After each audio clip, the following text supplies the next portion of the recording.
Bueno, buenos días. Efectivamente, como dis, Manolo, presentache esta moción antes de coñecer efectivamente os fondos que finalmente lle correspondían co plan único a este Concello. Supoño que eso en boa medida ven, porque che viña de algún xeito dado por parte do Grupo Popular, do Partido Popular, que non apoiaba este plan da Diputación. Para que todo o mundo coñeza un pouco en que se basa este plan, que foi aprobado pola Diputación o 25 de novembro de 2016, pois é un modelo único e sin precedentes de cooperación totalmente xusta e moi transparente para cos concellos.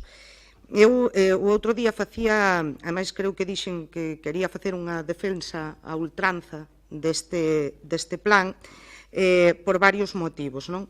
En primeiro lugar, por eso, porque consideramos que é unha xestión xusta e totalmente transparente que viña sendo demandada na Diputación dende fai tempo e que, ademais, melloraba e simplificaba as tramitacións das fórmulas de cooperación cos concellos, porque nos facilitaba moitísimo a elaboración dos orzamentos anuales, porque podemos contar con unha previsión xa firme na aportación provincial, non? E iso, pois nos permite dar resposta ás necesidades dunha forma moito máis áxil e moito máis sinxela administrativamente falando, non? Pero, sobre todo, por riba de todo eso, este plan contempla a distribución de fondos, como digo, con uns criterios totalmente obxectivos. Uns criterios que, repito, viñan sendo, dende fai moito tempo, defendidos en Diputación de que deberían de ser aplicados, que eran os criterios POS. E non facelo con criterios partidistas que viñan, de algún xeito sometidos á decisión do grupo de goberno ou do presidente de turno de Diputación, como viña acontecendo nestes últimos 4 anos pasados, nos que as cidades, concretamente, casualmente ou curiosamente gobernadas precisamente polo PP, que resultaba que tamén gobernaba nese momento a Diputación da Coruña, e viron incrementados os seus fondos dun xeito moi notable, moi importante, pero resulta que en detrimento dos fondos que lle iban aportando ou que se lle iban aportando ao resto dos concellos. Por iso, nos alegramos de que neste plan se apliquen os criterios POS, que son os que realmente suscitan un amplo consenso por parte de todos os concellos da provincia. Tamén polos concellos do PP, hai que dicilo.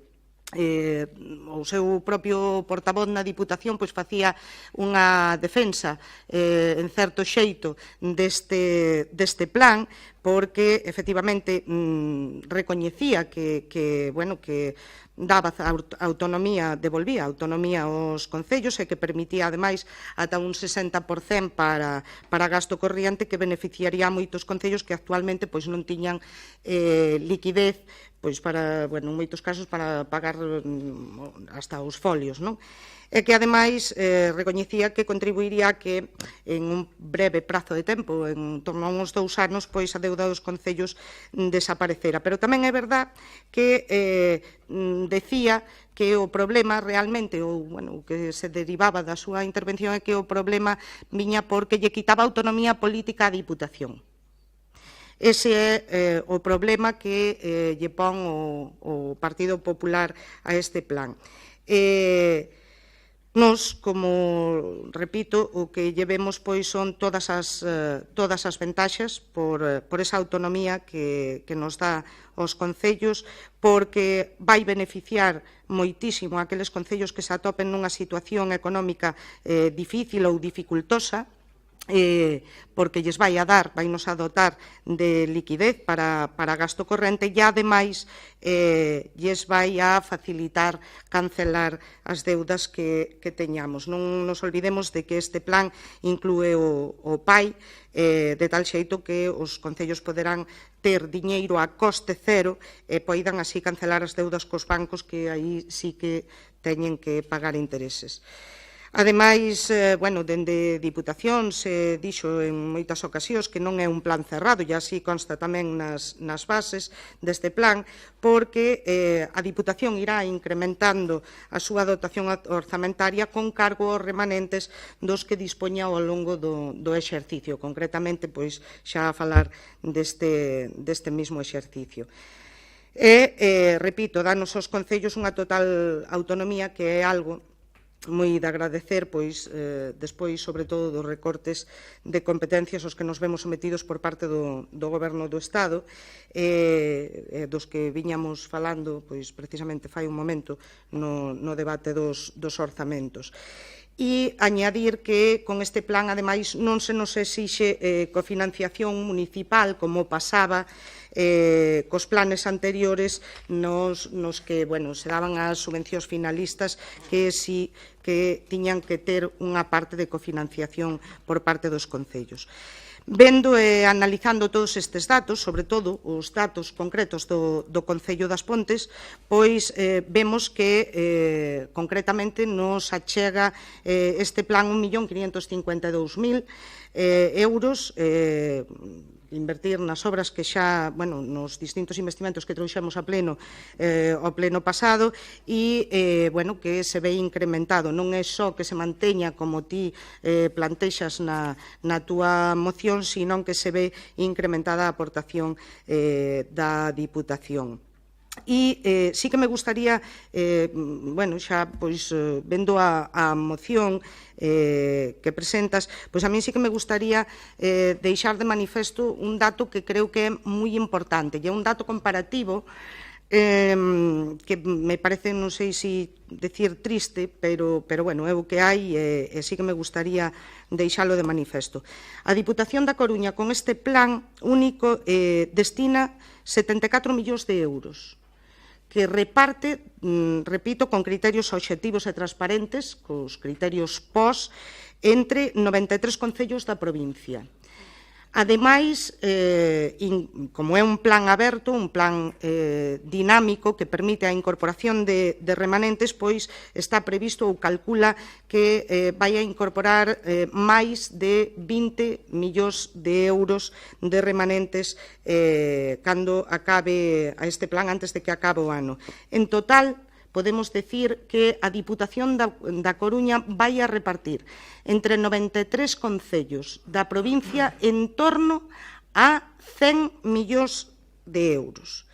Pois resulta que a Xunta de Galicia únicamente achega 120 millóns de euros ao Fondo de Cooperación Local para 313 ayuntamientos en Galicia. Creo que isto danos unha idea moi clara de como se debe facer unha xestión e de como non se debe facer unha xestión.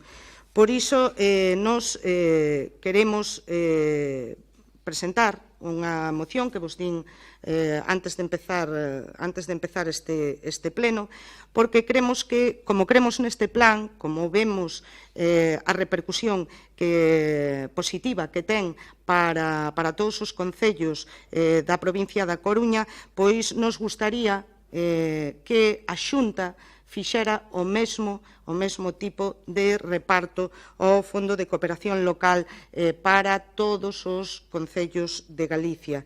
Entonces, queremos presentar esa moción que vos pasei, como digo, é que literalmente no acordo di instar a Xunta de Galicia a que siga os pasos da Deputación da Coruña transferindo directamente ao Fondo de Cooperación Local os recursos que o Goberno galego destina aos concellos, actuando con transparencia e obxectividade no reparto de fondos da comunidade. Ese é un pouco o noso sentir respecto deste plan. imos a votar en contra da túa moción porque creemos que están cumplidos os obxectivos e, polo tanto, o Concello das Pontes recibe máis diñeiro incluso do que viña recibindo en exercicios anteriores, polo tanto, presentamos paralelamente esta moción para que a Xunta de Galicia faiga os mismos pasos que fixo a Diputación da Coruña e transfira, como digo, ao Fondo de Cooperación Local os recursos do Goberno galego.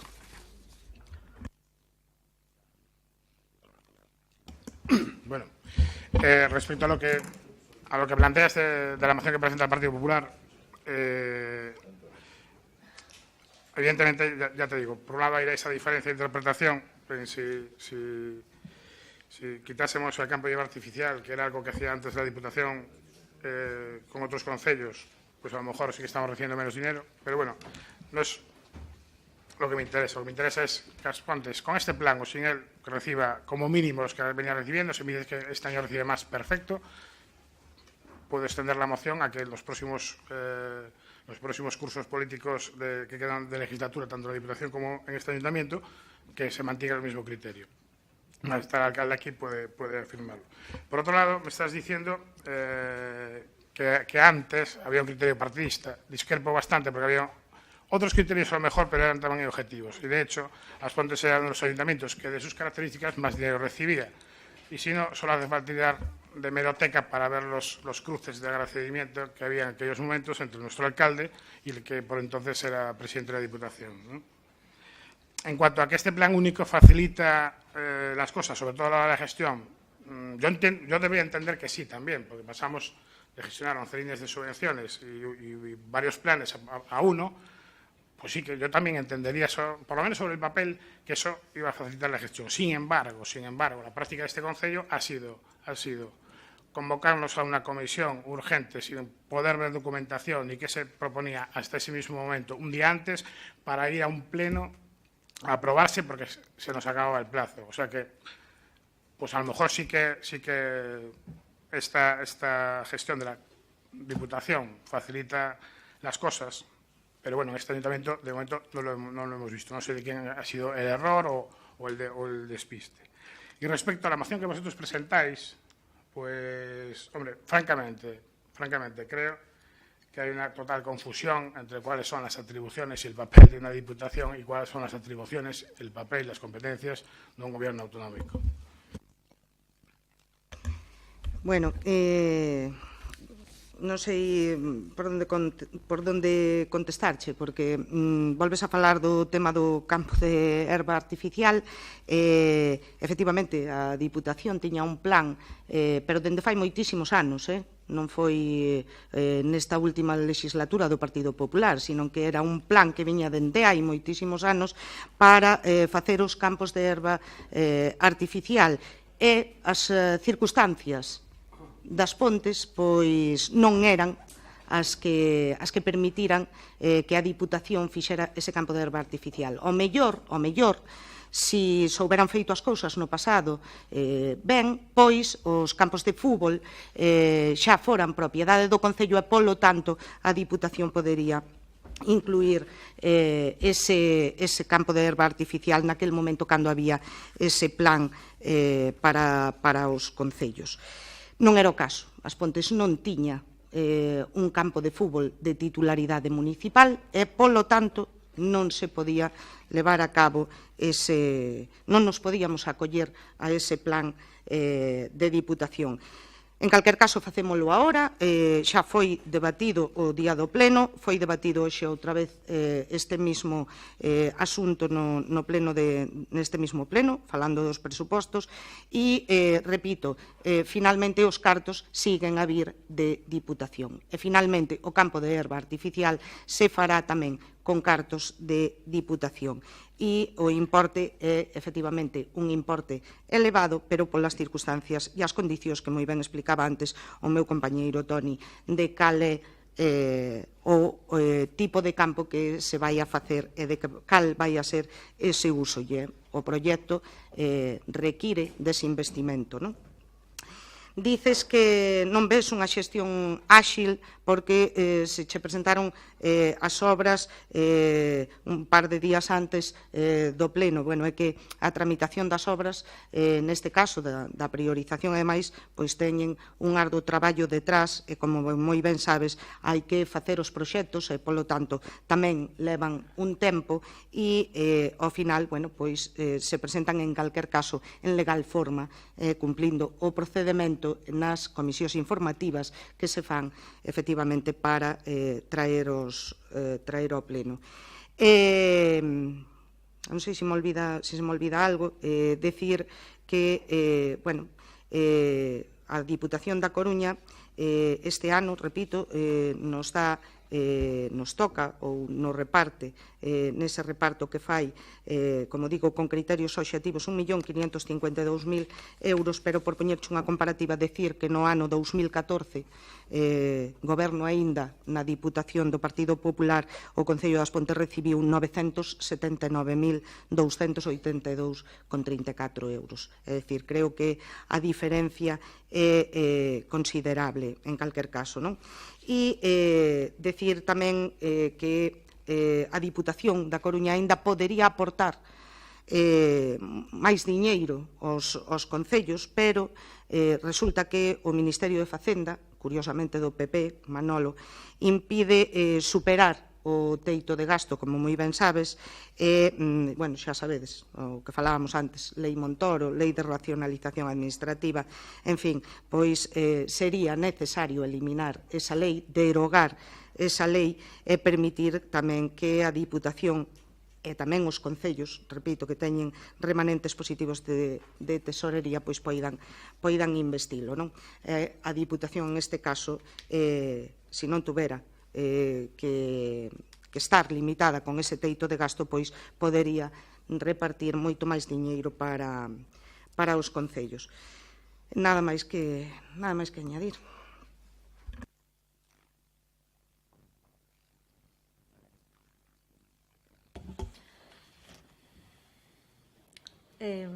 A ver, o POS creemos que é na teoría, polo menos, é unha boa iniciativa pola parte da Diputación da Coruña, porque sí que é certo que facilita a xestión dos fondos, pero que pasa? Que xa, como xa dixemos no pleno anterior, suprímense varias liñas de subvención, como son as en ámbitos como desenvolvemento de servicios sociais, políticas de igualdade, envellecemento activo.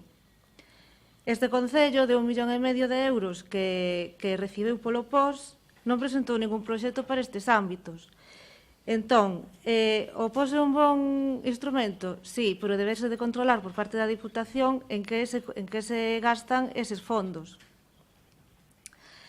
Despois, en canto á moción do Partido Popular, xa explicou que a presentara antes de que se coñecera o destino, a cantidade que íbamos recibir, pero parecenos sorprendente que, por unha parte, na Diputación de Lugo, sexa o Partido Popular o que está promovendo a implantación do Plan Único e que votase en contra na Diputación da Coruña.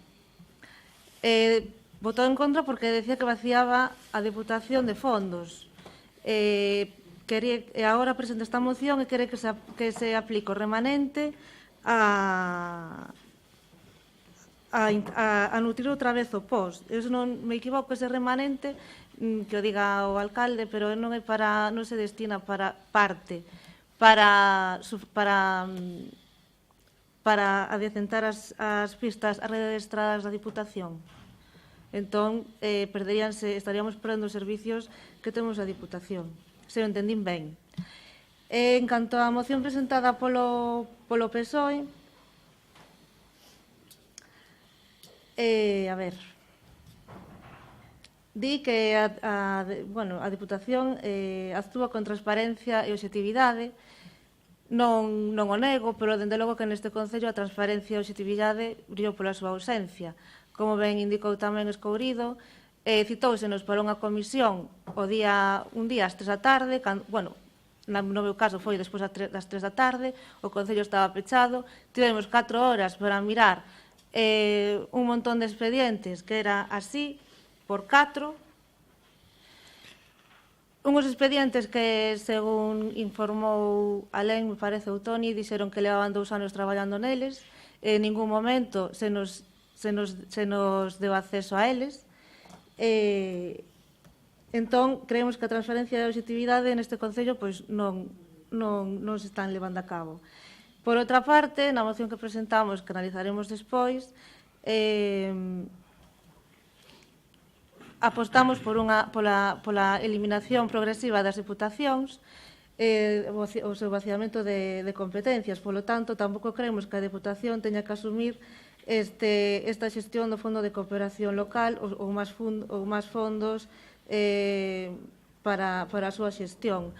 Temos a Xunta de Galicia, que son os representantes que eleximos e que votamos entre todos, e que é a que se debe de facer cargo deste Fondo de Cooperación Local, e máis, de paso, tamén dotar de servicios todos os servicios públicos dos que dispón, que é o que ten que facer.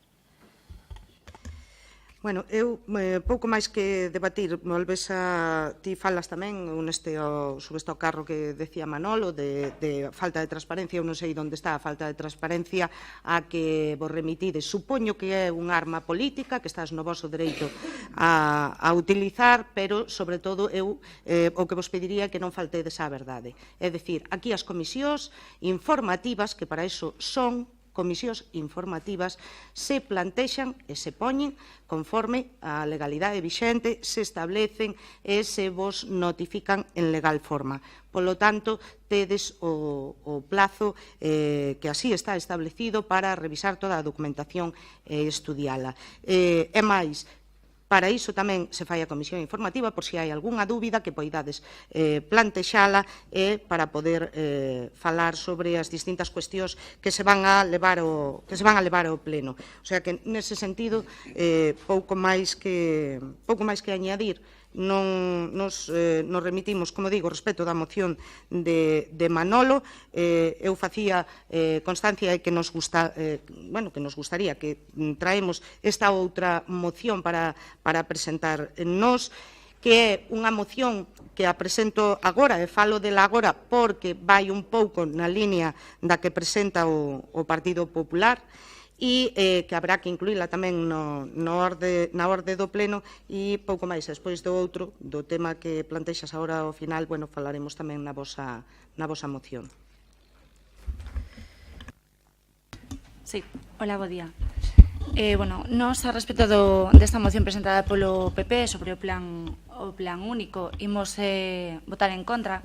Entendemos que, efectivamente, o Plan Único 2017 da Diputación Provincial da Coruña sí que ten unha finalidade, un obxectivo, que é reducir o número de plans, cual en este caso se simplifica por parte dos concellos os trámites e, ademais, según din as propias bases do plan, garante os criterios que se aplicaban anteriormente no POS, criterios de transparencia.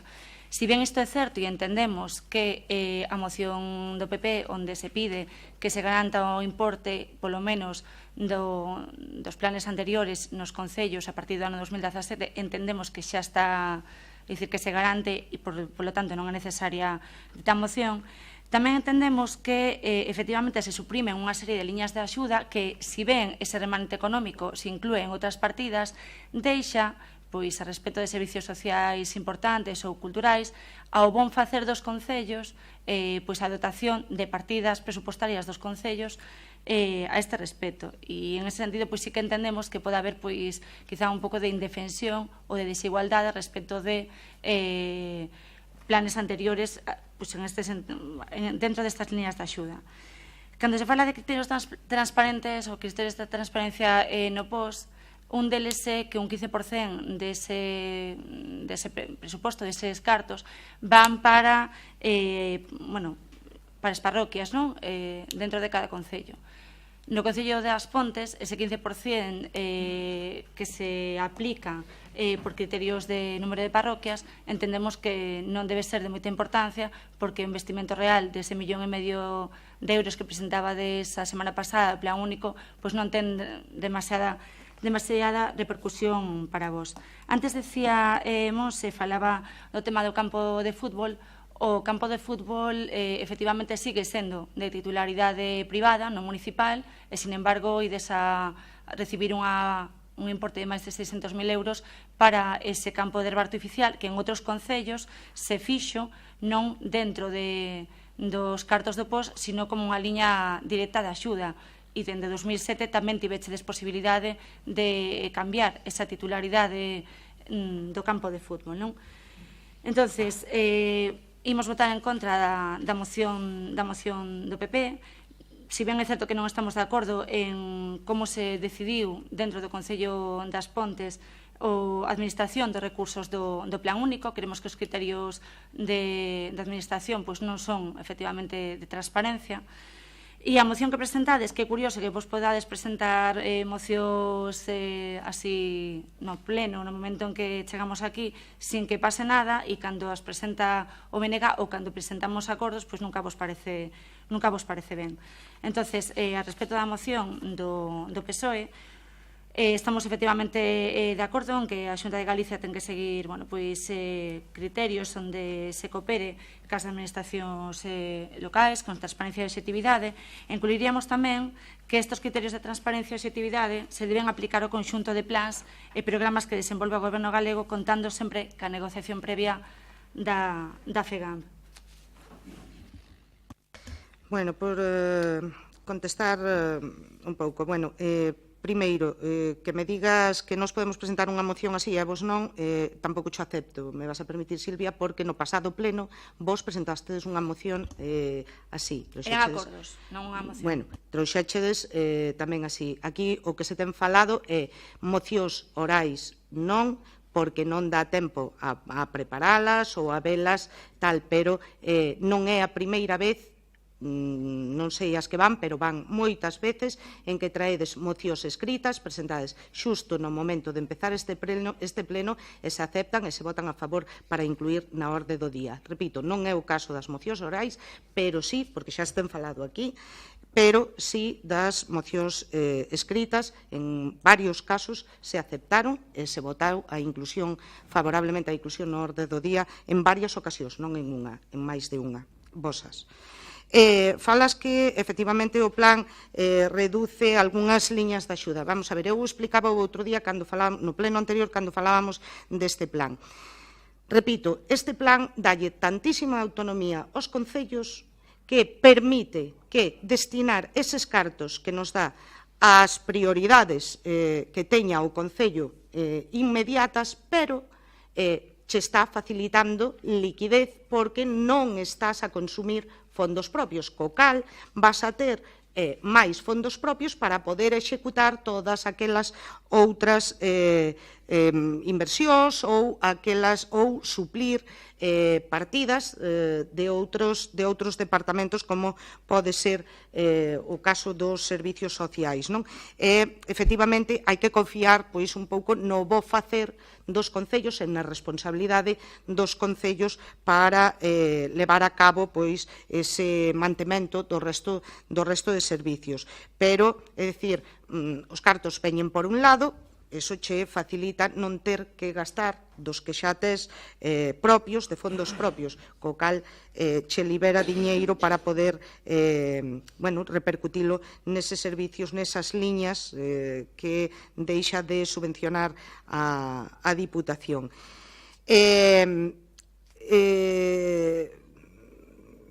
Dicías do campo de fútbol, volvemos ao campo de fútbol, que sigue sendo de propiedade privada. O campo de fútbol, como moi ben sabes, está recollido no convenio que aprobamos de Endesa. Así que, poderemos proceder a facer as inversións e construir o campo de fútbol de herba artificial.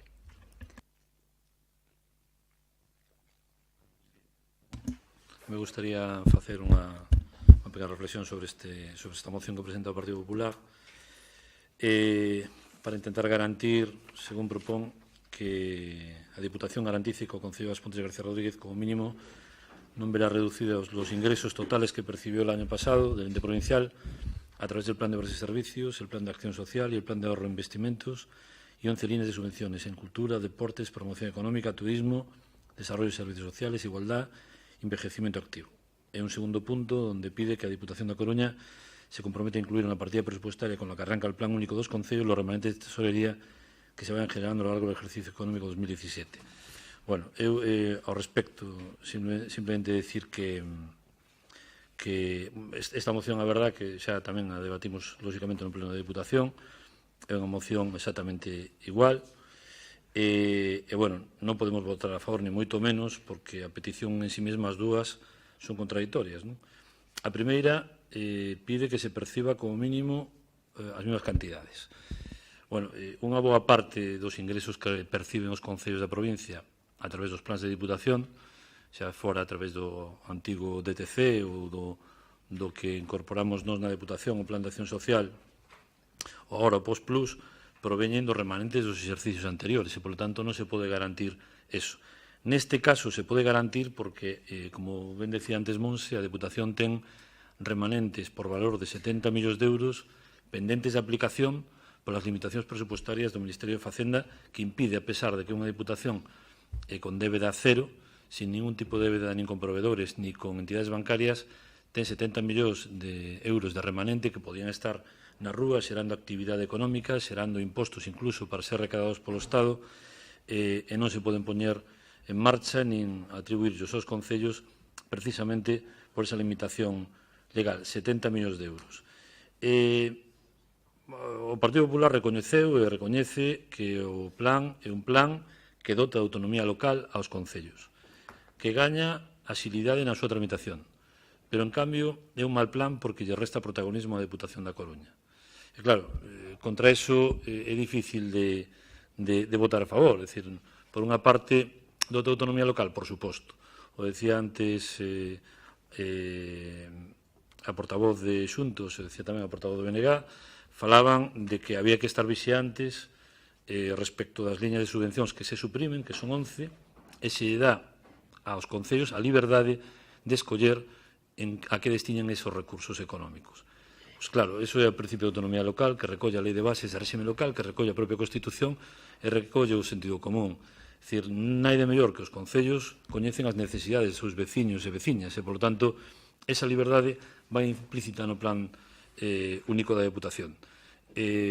A partir de aí, cando remate o primeiro exercicio de posta en marcha do plan, veremos se está abandonando por parte de algún concello, se hai algunha señal de alarma no sentido de que os servicios sociais, a cultura, a educación, os deportes que se viñan financiando con liñas específicas de subvención, si se vai relaxando pois a intensidade nas axudas por parte dos concellos.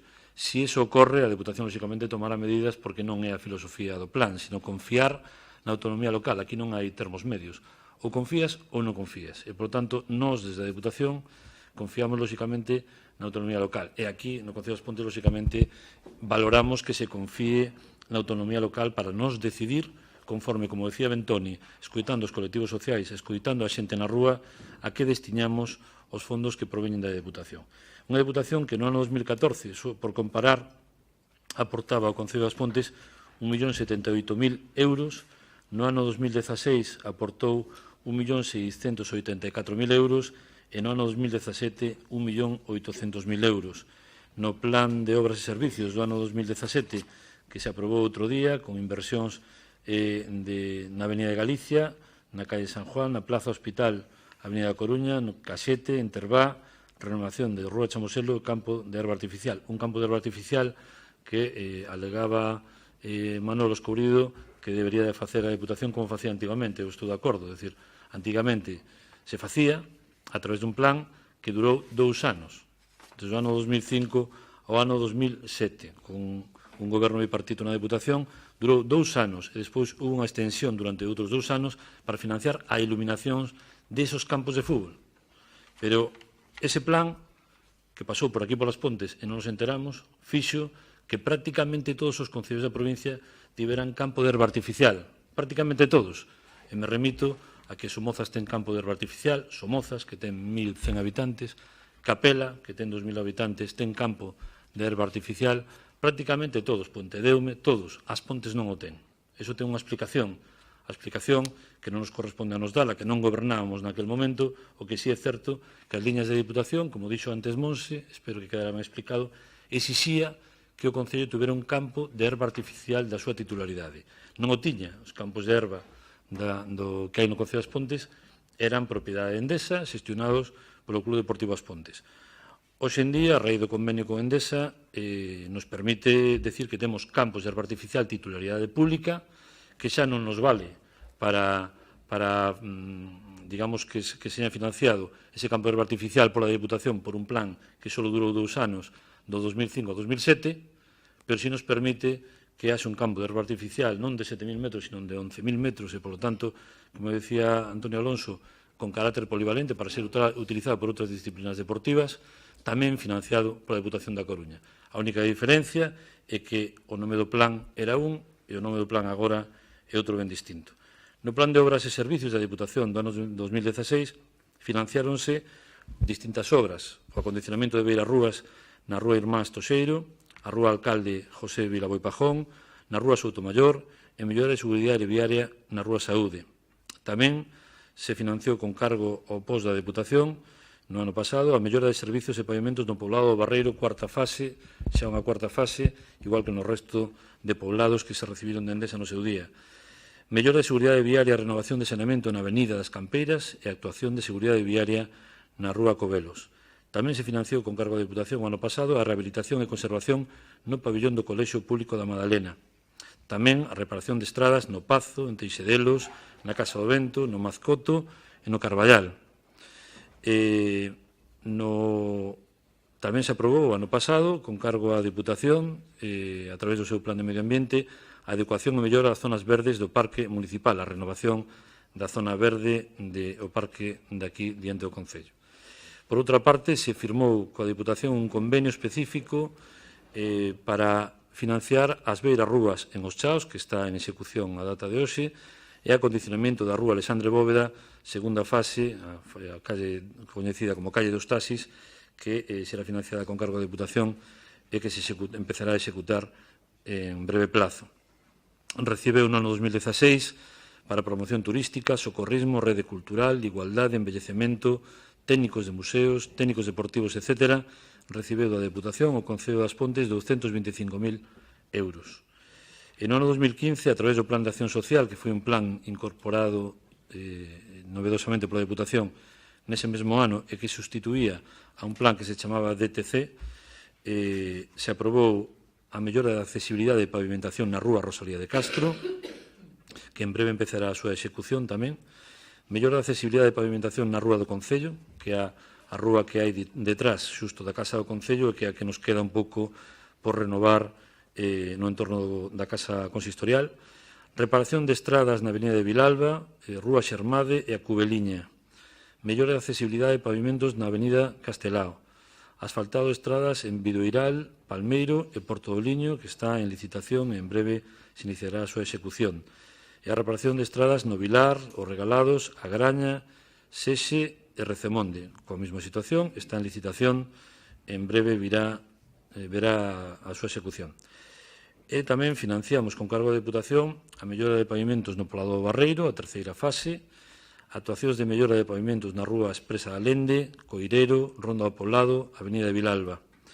Tamén aprobamos con cargo da Deputación o reforzo de firmes na Carreira, o Xarel, o Chaos dos Carneiros e Carballo Infante, e a mellora de servicios e pavimentos no Poblado da Fraga, terceira fase.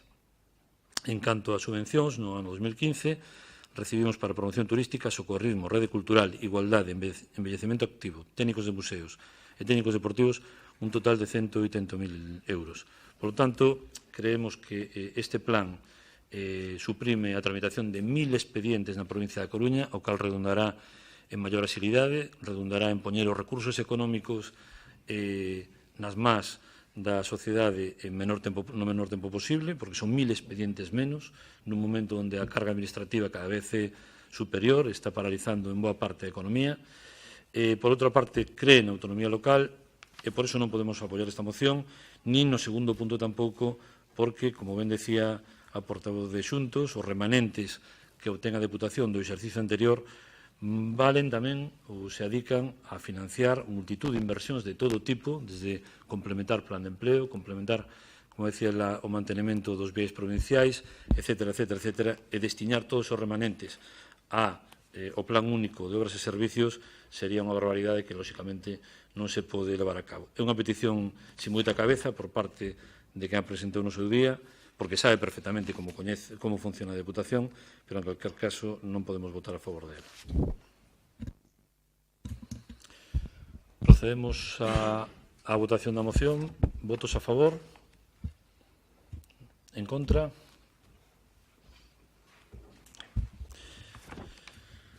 Hai unha segunda moción que se liou antes a súa presentación, é dicir, que é esta moción do Partido Socialista, que foi presentada a última hora, que hai que votar a ratificación na inclusión de orde do día, que vou a ler e vamos a votar, en cualquier caso.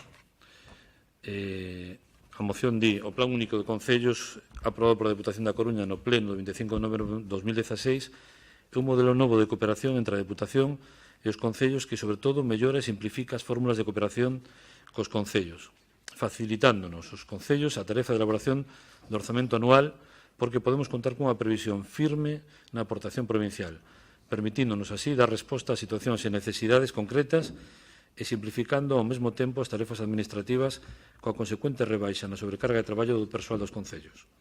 Por riba de todo, este plan de colaboración cos concellos contempla a distribución de fondos con criterios obxectivos, os criterios POS, que suscitan un amplísimo e moi mayoritario apoio entre os concellos da provincia. Este plan avanza claramente na transparencia do reparto dos fondos e permite que os concellos teñan un marco referencial da achega total inicial da Deputación da Coruña e que, ademais, permita novas aportacións, xa que as propias bases do plan recollen a posibilidade de incrementar a súa dotación orzamentaria con cargos remanentes que teñen a Deputación ao longo do exercicio. Este plan favorece a autonomía local, posto que facilita destinar os fondos ás prioridades municipais. Ademais, non exixe aos concellos o seu cofinanciamento, como se lles exixen os plans finalistas que leva aparellado un porcentaxe de endeudamento local, evitando con isto provocar que as administracións locais sigan aumentando as súas obrigas e a súa débeda, habendo que señalar tamén algo moi importante, que permite aos concellos en dificultades sanear as súas contas, ademais de facilitar que se rebaixen os períodos medios de pago ás empresas, o que evita que os concellos con graves problemas económicos se vexan na obriga de reducir servizos ou de subir taxas e impostos aos seus veciños e veciñas para poder facerlle fronte ao seu déficit ou débeda. Con este plan único de concellos, a Deputación da Coruña está a marcar un novo camiño para outras administracións no ámbito da cooperación local. Só hai que salientar un dato comparativo. Mentre a Deputación destina inicialmente ao plan único 74 millóns de euros para os 93 concellos da provincia, a Xunta de Galicia únicamente achega 120 millóns ao Fondo de Cooperación Local para os 313 concellos do país. Acordo instar a Xunta de Galicia que siga os pasos da Deputación da Coruña transferindo directamente ao Fondo de Cooperación Local os recursos que o Goberno galego destina aos concellos, actuando con transparencia e objetividade no reparto de fondos da Comunidade Autónoma. Vamos a votar, por tanto, a súa inclusión na orde do día. Votos a favor? En contra? Abstención? A favor da inclusión. Moi ben. E agora vamos a votar a moción. Votos a favor da moción? En contra? Abstencións? Seguinte moción. Xuntos para as Pontes, moción de apoio á proposición de lei para a aplicación de medidas urxentes en materia de réxime local presentada no Congreso dos Diputados. Esta moción presentámola a raíz da que presentastes vos no pleno anterior, na que solicitábades que as entidades locais reinvistan o superávit no 2017. Dixemos ese día, plantexábamos os acordos que plantexa esta moción e quedamos de presentala por escrito para que vos dera tempo a leela. Dende ese día temos que decir que o título cambiou porque a proposición de lei para a aplicación de medidas urxentes en materia de réxime local presentada no Congreso dos Deputados xa se debateu o 14 de febreiro. A pesar de que o Partido Socialista votou a favor desta moción en todos os concellos que se presentou, no Congreso dos Diputados lamentablemente abstívose Polo tanto, foi rexeitada coa voto en contra do PP, de Ciudadáns e de PNV. Polo tanto, presentamos a moción cunha modificación no título que sería moción na que se exixe ás Cortes Xerais do Estado a derogación da Lei Montoro. Suprimiríase na segunda páxina o terceiro parágrafo e nos acordos, no primeiro, exixir ás Cortes Xerais do Estado a derogación da Lei 27/2013 de 27 de decembro de racionalización e sustentabilidade da administración local. Serían os cambios que tería.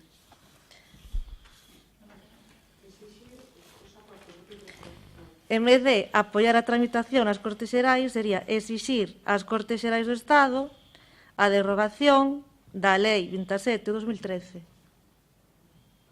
Simplemente eso.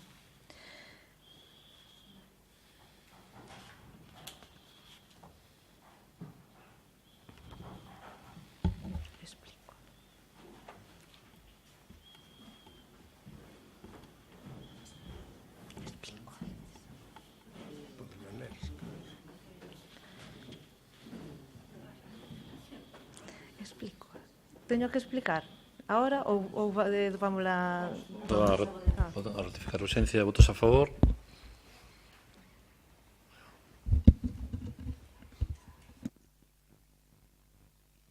Sí.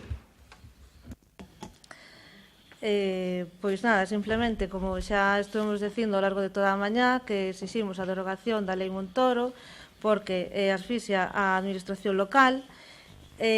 Tamén instar ao Goberno Central que se cree unha nova lei de bases de réxime local.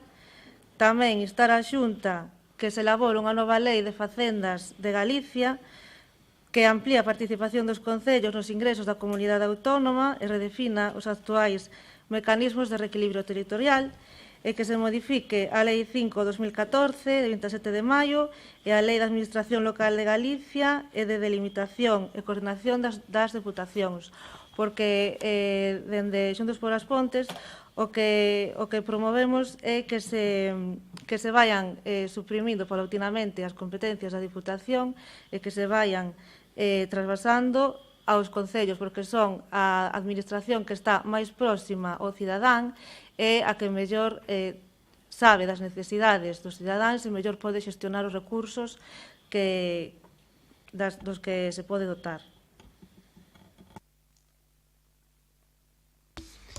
Sí, por parte do equipo de goberno vamos a apoiar a moción, estamos de acordo, digamos, de acordo cos acordos, valga a redundancia, ainda que nosotros apuntaríamos un máis, precisamente a raíz do que falei hoxe, do que veño falando todos os anos cada vez que toca falar de orzamentos, que sería que o Goberno do Estado, en tanto non modifique ou non modifique o derogue, que é a Lei Orgánica 27/2013, en tanto non modifica a Lei de Bases de Réxime Local, pois, digamos, articule algún sistema que permita aos concellos aplicar e utilizar os remanentes líquidos de tesorería positivos. É dicir, o que falábamos antes, que agora, digamos, o remanente queda fora de xogo do orzamento, non se nos permite incorporar aos capítulos 1 a 7, que articulen algunha medida legal para que os podamos utilizar, digamos, de xeito normalizado ano tras ano. Se non vos importa, gustaría meter eso, porque isto levamos con este tema desde o ano 2013. Eu alegrame que outros grupos tamén tomen consciencia ou constancia da repercusión que ten isto para os concellos, porque ao final do que se trata é de obrigar aos concellos a aforrar uns recursos que teñen que aplicar en todo caso ás necesidades dos veciños e dos colectivos sociais, porque eu digo sempre, evidentemente, si é lícito, legítimo que unha administración, se ten un proxecto suficientemente importante, teña a posibilidade ou capacidade de endebedarse, pero nun funcionamento ordinario, evidentemente, pois hai que un debe gastar o que ten, non debe gastar máis, pero tampouco debe aforrar. As administracións públicas non son entidades de aforro, non son caixas de aforro, non son entidades bancarias, por tanto, os recursos ordinarios dos que dispoñen para satisfacer as necesidades dos veciños, colectivos culturais, deportivos, sociais, de todo tipo, pois o que non pode facer é obligársenos a non aplicar eses recursos, entendo eu, cun ánimo de poñernos a todas as administracións locais nesa posición e conseguir políticamente salvar un déficit público que o Goberno do Estado se mostrou incapaz de axustarse, e nosotros, administracións locais absolutamente responsables, que cumplimos co que nos toca dentro desta situación, se nos teña ataos de pés e maus, se nos secuestre a autonomía local garantizada no artículo 127, me parece que é o 137 da Constitución Española, simplemente porque o Goberno do Estado non dá feito o seu traballo. Por lo tanto, non podemos estar máis de acordo con esta moción. Pediríamos a inclusión deste punto 6 para que se nos permita desde xa, mediante a modificación legal necesaria, a utilización ordinaria dos remanentes líquidos de tesorería positivos, e xa digo, vamos a votar a favor.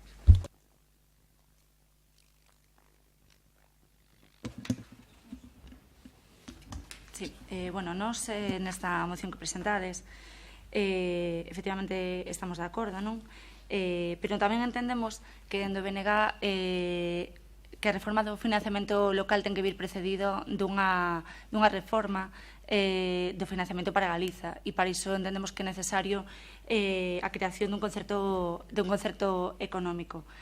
Entendemos que todos os impostos e tributos que son recadados na Galiza deben ser administrados dende as propias administracións galegas para, por un lado, poder mellorar os servicios públicos básicos, que en estes momentos supoñen un 80% do gasto dentro dos orzamentos, pero si ben implican ese gasto, non temos a posibilidade de percibir ou de poder investir en eles para poder desenvolvelos, e tamén este concerto económico galego permitiría asumir a totalidade do financiamento local para que realmente fosen as administracións locais as que decidiran sobre o seu futuro, sobre os seus cartos, tendo en conta que son eles os que coñecen as realidades dos concellos. Por ese motivo, na moción que presentades, onde falades de instar o Goberno da Xunta a formular e tramitar unha lei de fazendas locais de Galicia, e entendemos que de nada vale aprobar leis no Parlamento Español si sigue sendo o Goberno Central quen administra os recursos, queremos incluir unha serie de acordos, monos ler, que xa digo, irían sustituindo o punto número 3 e serían instar o Goberno galego a punto número 1, defender un novo acordo de financiamento para Galiza baseado no concerto económico, na atribución a Galiza da plena capacidade normativa e responsabilidade fiscal sobre todos os impostos soportados en Galiza para asegurar a consecución efectiva do principio de progresividade fiscal no sistema impositivo. Punto número 2, demandar, con base no modelo de concerto económico, a territorialización completa dos tributos do sistema fiscal soportados en Galiza, con capacidade normativa plena para os adaptar as necesidades de Galiza para dotar o Goberno galego dun elemento esencial de autogoberno, que sería a política fiscal. No punto número 3, impulsar a creación dunha axencia tributaria galega. En este punto número 3, por un lado, sería a transferencia dos recursos necesarios desde Galicia ao Estado, un concepto do custo das competencias e dos servicios comuns prestados que afecten a Galiza, con carácter plurianual e revisável. E o segundo punto, a transferencia aos concellos galegos con base nun modelo propio de financiamento local de recursos necesarios para atender as competencias e servicios locais con criterios propios que permitan adaptalos ás necesidades e as características do territorio. E o último punto incluído serían promover a creación dun mecanismo de redistribución interterritorial vinculado á renda relativa que sirva de elemento verdadeiro para a reducción das actuais diferencias nos niveis de servicio e infraestructuras e que contribúa a unha verdadeira converxencia nos niveis de renta entre os diversos territorios do Estado. Entendo que estes puntos podíamos telos presentado anteriormente, certo? Basicamente, o que ven a dicir é que non sirve de nada modificar leis a nivel de Madrid se non temos capacidade fiscal para crear políticas fiscais que nos permitan a nós mesmos distribuir os nosos recursos e con iso dotar de maior financiamento ás administracións locais que son as que deben, coñecen e poden atender mellor as necesidades dos concellos para poder percibir maiores ingresos. Bueno, empezando por lo último, evidentemente, desde el Partido Popular, totalmente inasumible los acuerdos que quiere aquí debatir el bloque. Respecto a la moción originaria de este punto, me retrotraigo al escrito que presenta Xuntos para as Pontes, pues Pues bueno, yo me voy a abstener respecto a asuntos más fondos, pero sobre todo por varios motivos. ¿No? Primero, creo que, además ya salió antes por boca del concejal de Hacienda, la problemática que pudiera haber causado la denominada Ley Montoro, sobre todo en Galicia, yo creo que fue subsanada en gran parte por la Xunta de Galicia. Yo ya te digo, no por decisión de Feijóo, sino por un acuerdo aprobado por unanimidad de todos los grupos, incluido ANOVA, que estaba, bueno, ahora está en Marea, pero ANOVA en aquel momento, el 9 de abril de 2015.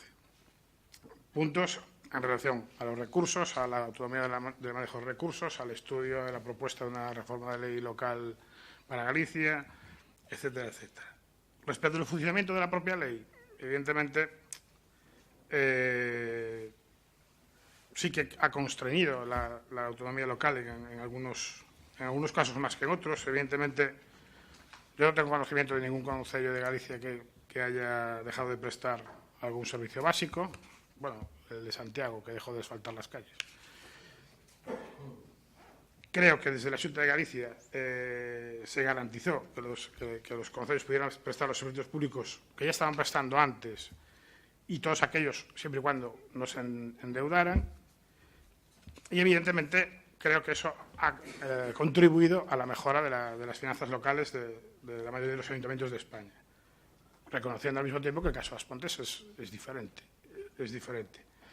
En este aspecto, también decir que me parece que fue a instancia de la FEMP, que está presidida por Abel Caballero, el ministro Montoro, hace poco que declaró que iba a estudiar el caso de los ayuntamientos que estuvieran continuamente con superávit, que lo iba a estudiar, con lo cual espero, desde mi punto de vista y desde mi opinión, que sí que debería abrir la mano en el caso de los ayuntamientos que logran ejercicios con superávit, y sobre todo estoy de acuerdo con la opinión de Abel Caballero en cuanto dice que para esos ayuntamientos y para esos casos de superávit, que ese superávit se destine sobre todo y de forma prioritaria a planes de empleo.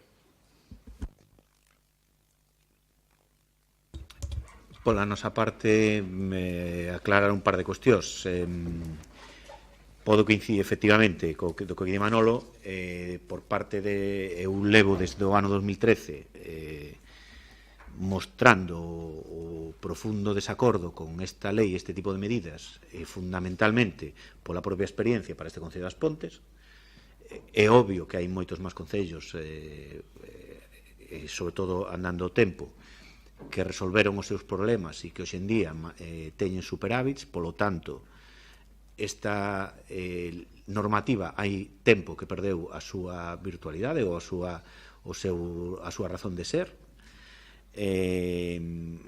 Polo tanto, nos reiteramos, é dicir, levamos desde o ano 2013, estamos no 2017 criticando este tipo de medidas, polo tanto, non podemos outro sitio que apoiar a moción. Na moción, que trae un trasfondo político, evidentemente, pues podemos estar máis ou menos de acordo, pero podemos asumila. Pedimos que se poña o punto sexto, que se adopten as medidas necesarias legales inmediatas para poder aplicar desde xa os remanentes líquidos de tesorería positivos. Nese sentido, Manolo pode estar tranquilo, eu falo dos remanentes líquidos de tesorería positivos, evidentemente. E a partir de aí, co que dixo o BNG, eu non comparto, eu non digo, non estou co sistema de reparto fiscal entre as diferentes administracións públicas feita por parte do Estado. Sei que non é un sistema perfecto, sei que o hai que mellorar, pero evidentemente un sistema, baixo o meu punto de vista, si creemos no principio de solidariedade interterritorial, ten que ser un sistema igual para todos, pero que ao mesmo tempo teña en conta as peculiaridades de cada zona. Eu o que non vou pedir xamais é un sistema solo para min, porque tampouco estou de acordo, porque se é solo para min, entonces que cada comunidade autónoma teña a súa axencia tributaria, que cada comunidade autónoma teña o seu sistema particular, pero eso a min pareceme pouco eficaz, pouco efectivo e, sobre todo, profundamente egoísta. É dicir, se aquí cada un o que fai é mirarse po seu propio embigo, ao final, onde queda a solidariedade interterritorial? É dicir, eu non digo que o sistema actual seña perfecto, que ten moito que mellorar, pero o que teño claro é que temos que tener en conta que a día de hoxe Galicia, podemos estar de acordo en que ten que recibir máis, pero que a día de hoxe xa recibe moito máis do que aporta, tendo en conta o actual sistema de redistribución ou de reparto, co que digo que é moi mellorable, pero o que non vou asumir é que se pida un sistema fiscal ou recaudatorio propio para cada territorio, porque iso pareceme profundamente injusto e pareceme completamente insolidario. E eu non creo nesto de que canto máis reduzcamos os espacios de xogo mellor nos vai a ir, sino que é ao revés, canto máis reduzcamos os espacios de xogo peor nos vai a ir. É dicir, o que hai que tender é a ampliar os espacios de xogo, a ampliar as relacións cos outros territorios, xa non só a nivel nacional, sino a nivel europeo. É dicir, reducir o espacio de xogo, desde logo, en xeral é malo, e para Galicia é nefasto. Por lo tanto, eu non poido, non concordo neste caso, ou non podemos apoiar a moción si se asumen por parte de quen presenta a moción os postulados ou as aportacións do BNG neste caso. Efectivamente, eu creo que as aportacións do BNG que deberían de ser obxecto de outra moción porque son máis profundas que o contido desta que presentamos nós. En canto ao punto de que engade o Partido Socialista, non temos problema. De feito, estaba incluído dentro da proposición de lei para aplicar as medidas urxentes, que era esta que estamos debatindo. Bueno, simplemente dicir que o que diste de que percibimos máis do que aportamos non é certo, con datos reais, ese mito da suposta chega do Estado. Con datos oficiais da Axencia Tributaria soportamos 11.131 millóns de euros e as achegas totais do sistema de financiamento atinxiron 7.043, co cal temos un saldo de capacidade fiscal real a favor da Galiza de 4.000 millóns de euros. É dicir, non é real iso e, ademais, en outras partes do Estado funciona dun xeito coherente. Entendemos que esta moción non ten unha clave galega, co cal nos imos abster. Simplemente matizar, para mí non funciona en outras partes do Estado de xeito coherente, sino que simplemente determinadas comunidades que teñen unha situación privilexiada en canto a sistema privilexiada, non en canto distinto, sino que teñen unha situación fáctica que son autosuficientes. E o que fan é, en base a unha serie de dereitos históricos que non discuto, non vou entrar aí nesa parte, se les dan un dereito foral que ven de hai moitos séculos atrás para, digamos, estar fora do sistema solidario e redistributivo. E eu estou profundamente en desacordo, porque, precisamente, a cooperación, a solidaridade e a interterritorialidade empezan polo bolsillo. É dicir, se eu formo parte dun sistema, pero resulta que os recursos económicos non os comparto, no resto sí, pero o económico non, pois pareceme profundamente injusto e eu, é unha cuestión xa personal que eu non comparto. Entonces, ou 17 sistemas distintos e cada un o seu, ou un para todos. E a partir de aí, eu sí que podo entrar a discutir se o reparto é xusto ou injusto, se hai que ter en cada territorio unha serie de circunstancias que, evidentemente, cada territorio é distinto. Pois aquí teríamos que ter en conta o envellecemento, teríamos que ter en conta a dispersión, teríamos que ter en conta moitas cousas. Eu aí estou completamente de acordo. Pero xamais pedirei un sistema solo para min. E a ver que tal me vai, porque estou profundamente convencido de que non nos iba a ir ben. Hacemos a votación. Votos a favor. En contra. Abstencións.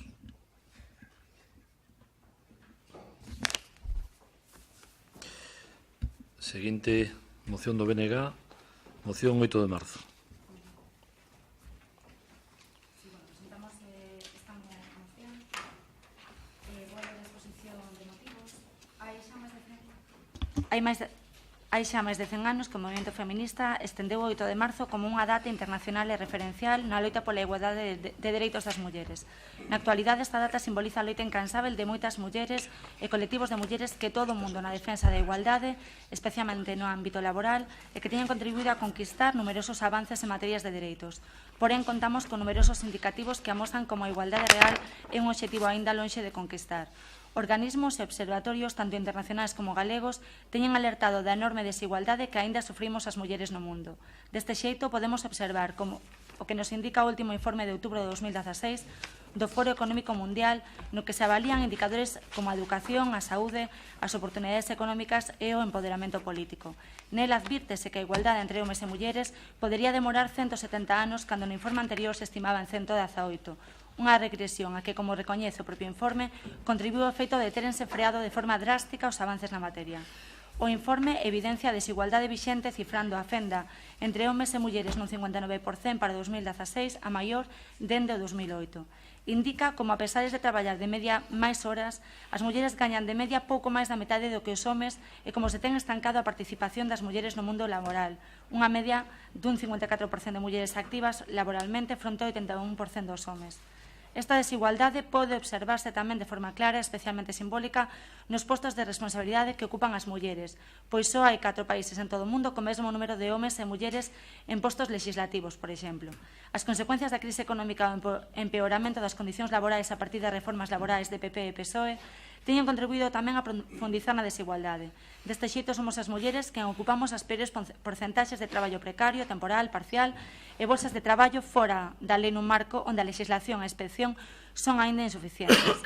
Esta desigualdade esténdese tamén ao ámbito do traballo non remunerado, na que o reparto das responsabilidades repercute negativamente sobre quen agora recibimos a sobrecarga derivada da reducción de apoio ás necesidades de cuidados que a desculpa da crise económica. Un contexto no que as condicións materiais de vida empeoraron grazas ás políticas de recortes do PP e no que a reducción salvaxe do gasto social perxudica de maneira maioritaria as mulleres e deixa un país no que os datos máis recentes acrecentan a preocupación. Por exemplo, os datos recentes do IGE e da EPA indican a tendencia decrecente da taxa de actividade das mulleres, xa que, ademais de ser case 10 puntos inferior aos homes, podemos observar como, mentre esta taxa se incrementou para os homes, tivo un comportamento oposto no caso das mulleres. Doutra banda, as situacións de acoso laboral exercido sobre as mulleres traballadoras debe centrar a nosa atención. Segundo os datos feitos públicos polo propio Consello Xeral do Poder Xudicial, Galicia é a segunda comunidade despois da de Madrid na que máis demandas por problemas de conciliación se presentan e, ademais, nos últimos tempos foron coñecidos preocupantes casos de acoso laboral e machista, que constitúen exemplos de violencia laboral e violencia machista.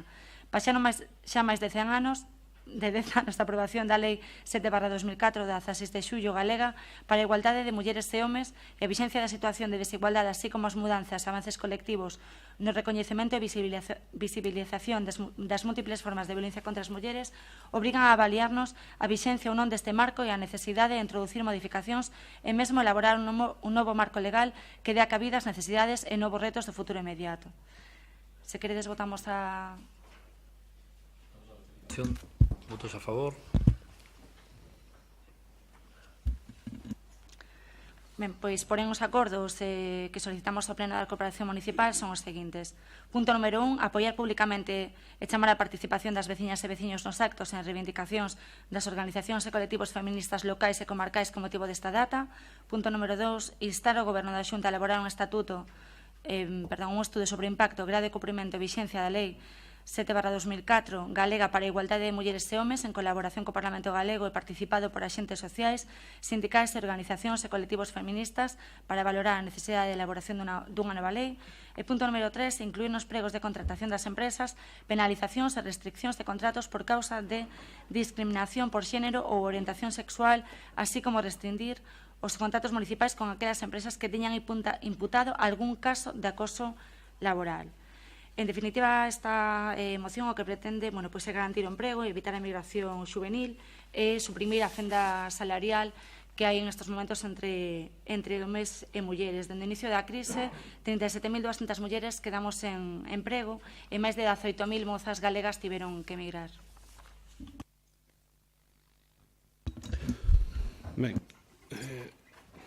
dende logo, estamos de acordo co obxecto da moción, co motivo do 8 de marzo, porque vemos últimamente nos últimos anos que aumenta a desigualdade, consecuencia, desmantelamento das políticas de igualdade existentes adaptado agora, un deterioro tamén do mercado laboral e tamén os sucesivos recortes que houve no estado do benestar, co cual cada día estamos máis longe un pouco de acadar a igualdade real e efectiva.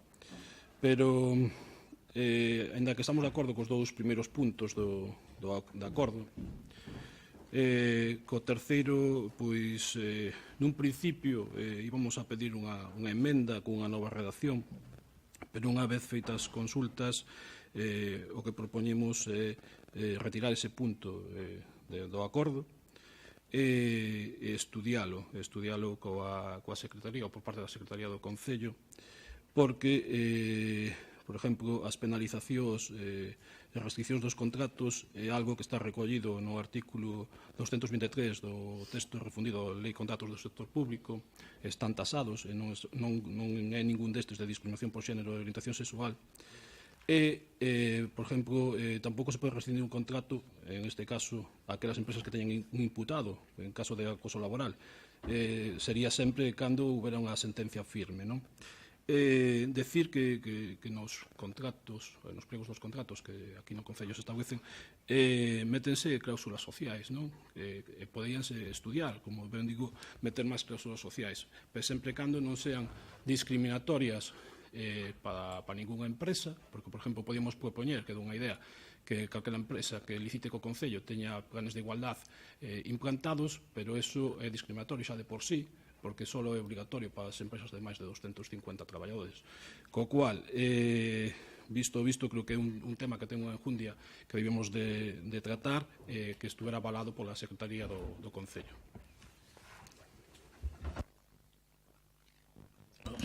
Bueno, me voy a estrenar, de hecho ni voy a pronunciar, solo remarcar que hasta ahora, o por lo menos sé que yo soy concejal de esta legislatura, la moción del 8 de marzo se hacía una moción conjunta, creo recordar, y es lo que propongo, ¿no? Que se retire esta moción del Pleno y se realice una moción conjunta de la corporación.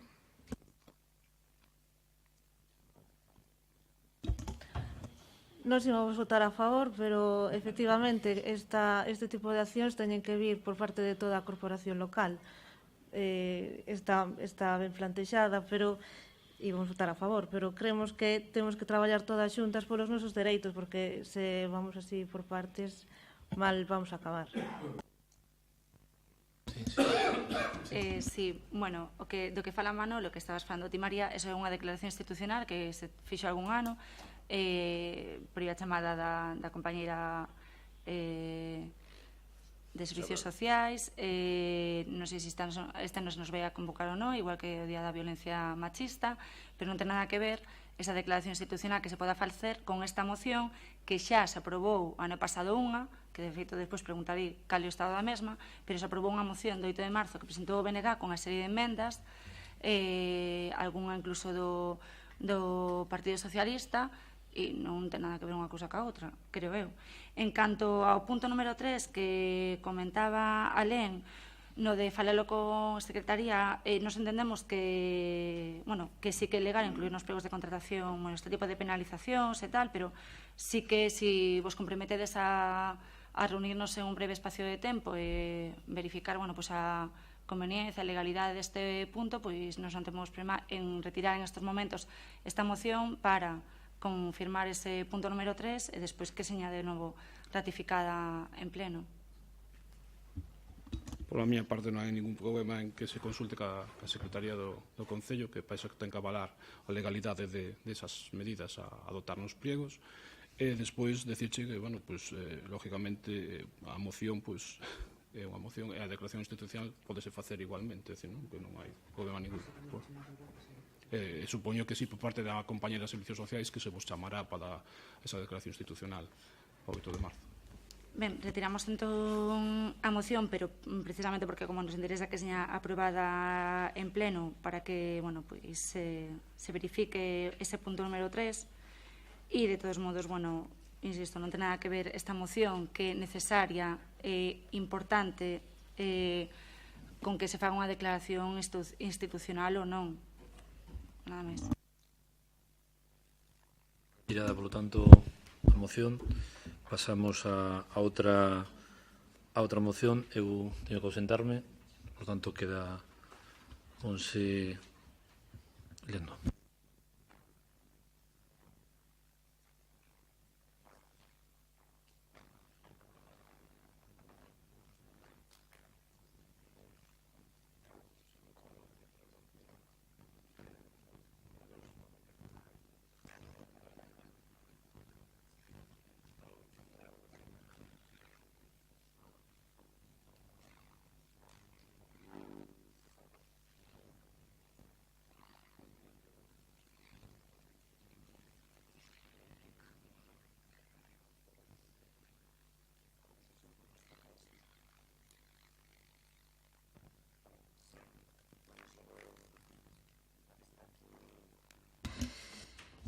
Bueno, continuamos entonces. Hai outra moción presentada tamén por Xuntos As Pontes, que é a proposición relativa á creación dunha ordenanza fiscal reguladora da taxa por utilización privativa ou aproveitamento especial do dominio público local das instalacións de transporte de enerxía eléctrica, gas, auga e hidrocarburos. Votamos a inclusión da moción. Votos a favor?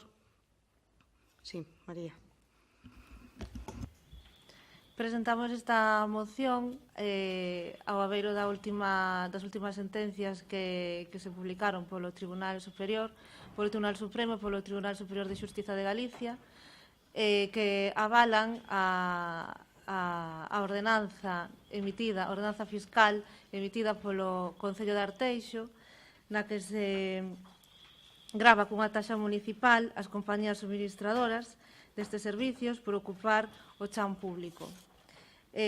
Somos conscientes que neste Concello hai unha ordenanza na que se grava este imposto, pero só por uso das vías públicas.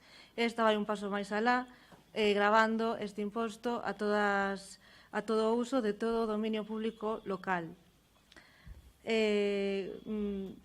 Hai un informe da Federación Española de Municipios e Provincias no que se di que a expectativa para os municipios é de ingresar uns 305 millóns de euros por liñas de alta tensión e uns 477 millóns de euros por liñas de media baixa tensión en toda España, claro. Entón, suxerimos este Concello que aproveite este novo marco legal das características especiais que todos sabemos que temos, se inicie a tramitación e regulación da ordenanza reguladora desta taxa. Sí, bueno, neste caso sería modificar, da igual modificar que acabar coa que hai e facer unha nova, pero sería modificar a existente. Desde que apareceron estas sentencias, e isto nosotros xa falamos coa Diputación no seu momento, sei que a Diputación está traballando os servicios xurídicos e de recaudación e tesorería, porque é unha cuestión moi complexa. Están traballando na elaboración dun modelo para levar a todos os concellos da provincia, os que queiran, e poder aprobala.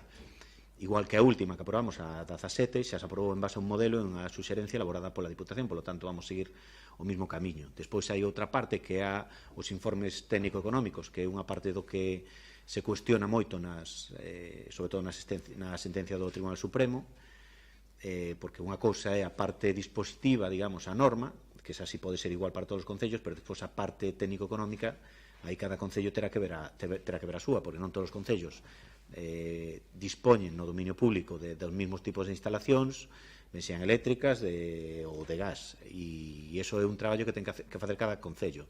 Pola miña parte, xa hai unhas semanas que me puse en contacto con un par de empresas de xestión tributaria que teñen, digamos, o personal competente para poder facer un estudio polo miúdo do Concello das Pontes e ver que é o que poderíamos recadar. Evidentemente, pois por aí vamos a seguir e ver se é interesante ou non.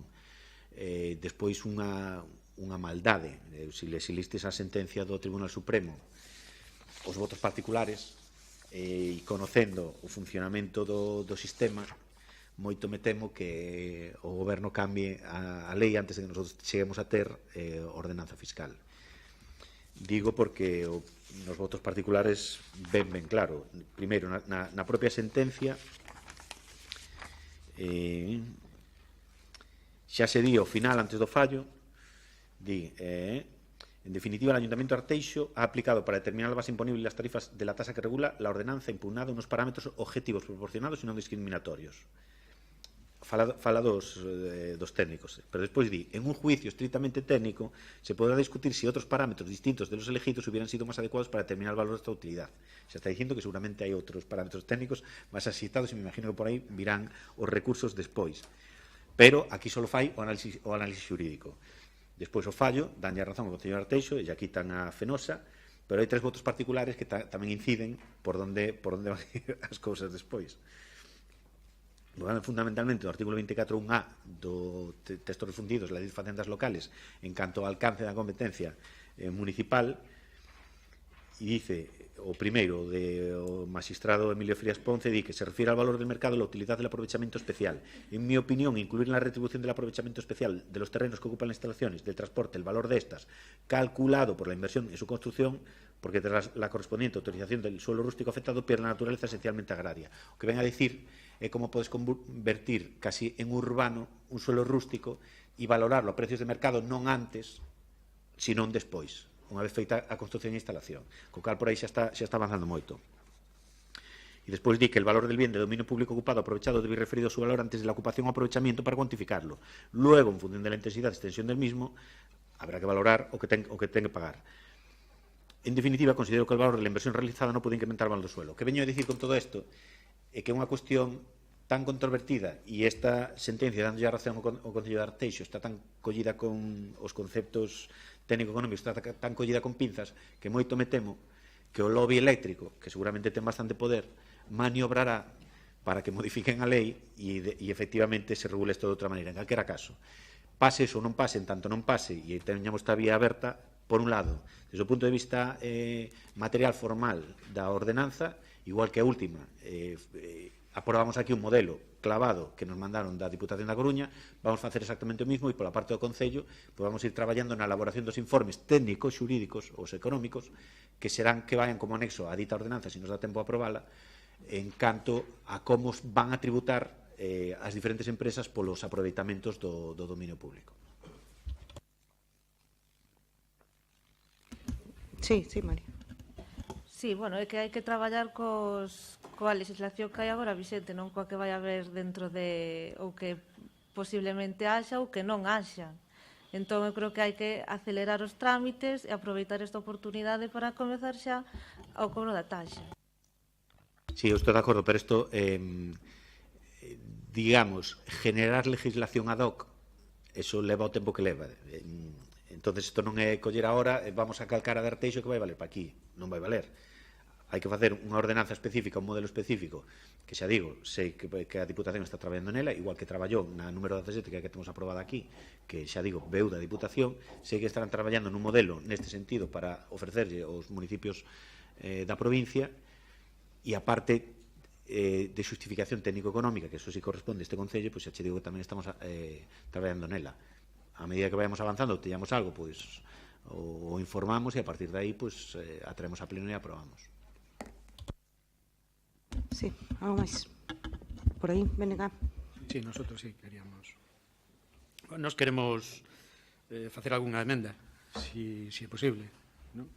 Concretamente, na parte resolutiva onde poñedes ao final, bueno, leo o texto, abrir e tramitar no 2017, respectando os prazos legais, o expediente de creación da ordenanza fiscal reguladora da taxa pola utilización privativa ou aproveitamento especial do dominio público local das instalacións de transporte de enerxía eléctrica, gas, auga e hidrocarburos, en ese punto aí, nos meteríamoslle unha enmenda que sería condicionando a súa aprobación definitiva a non repercusión no precio final da electricidade. E aí falamos de términos de potencia de enerxía activa aos veciños e ás veciñas.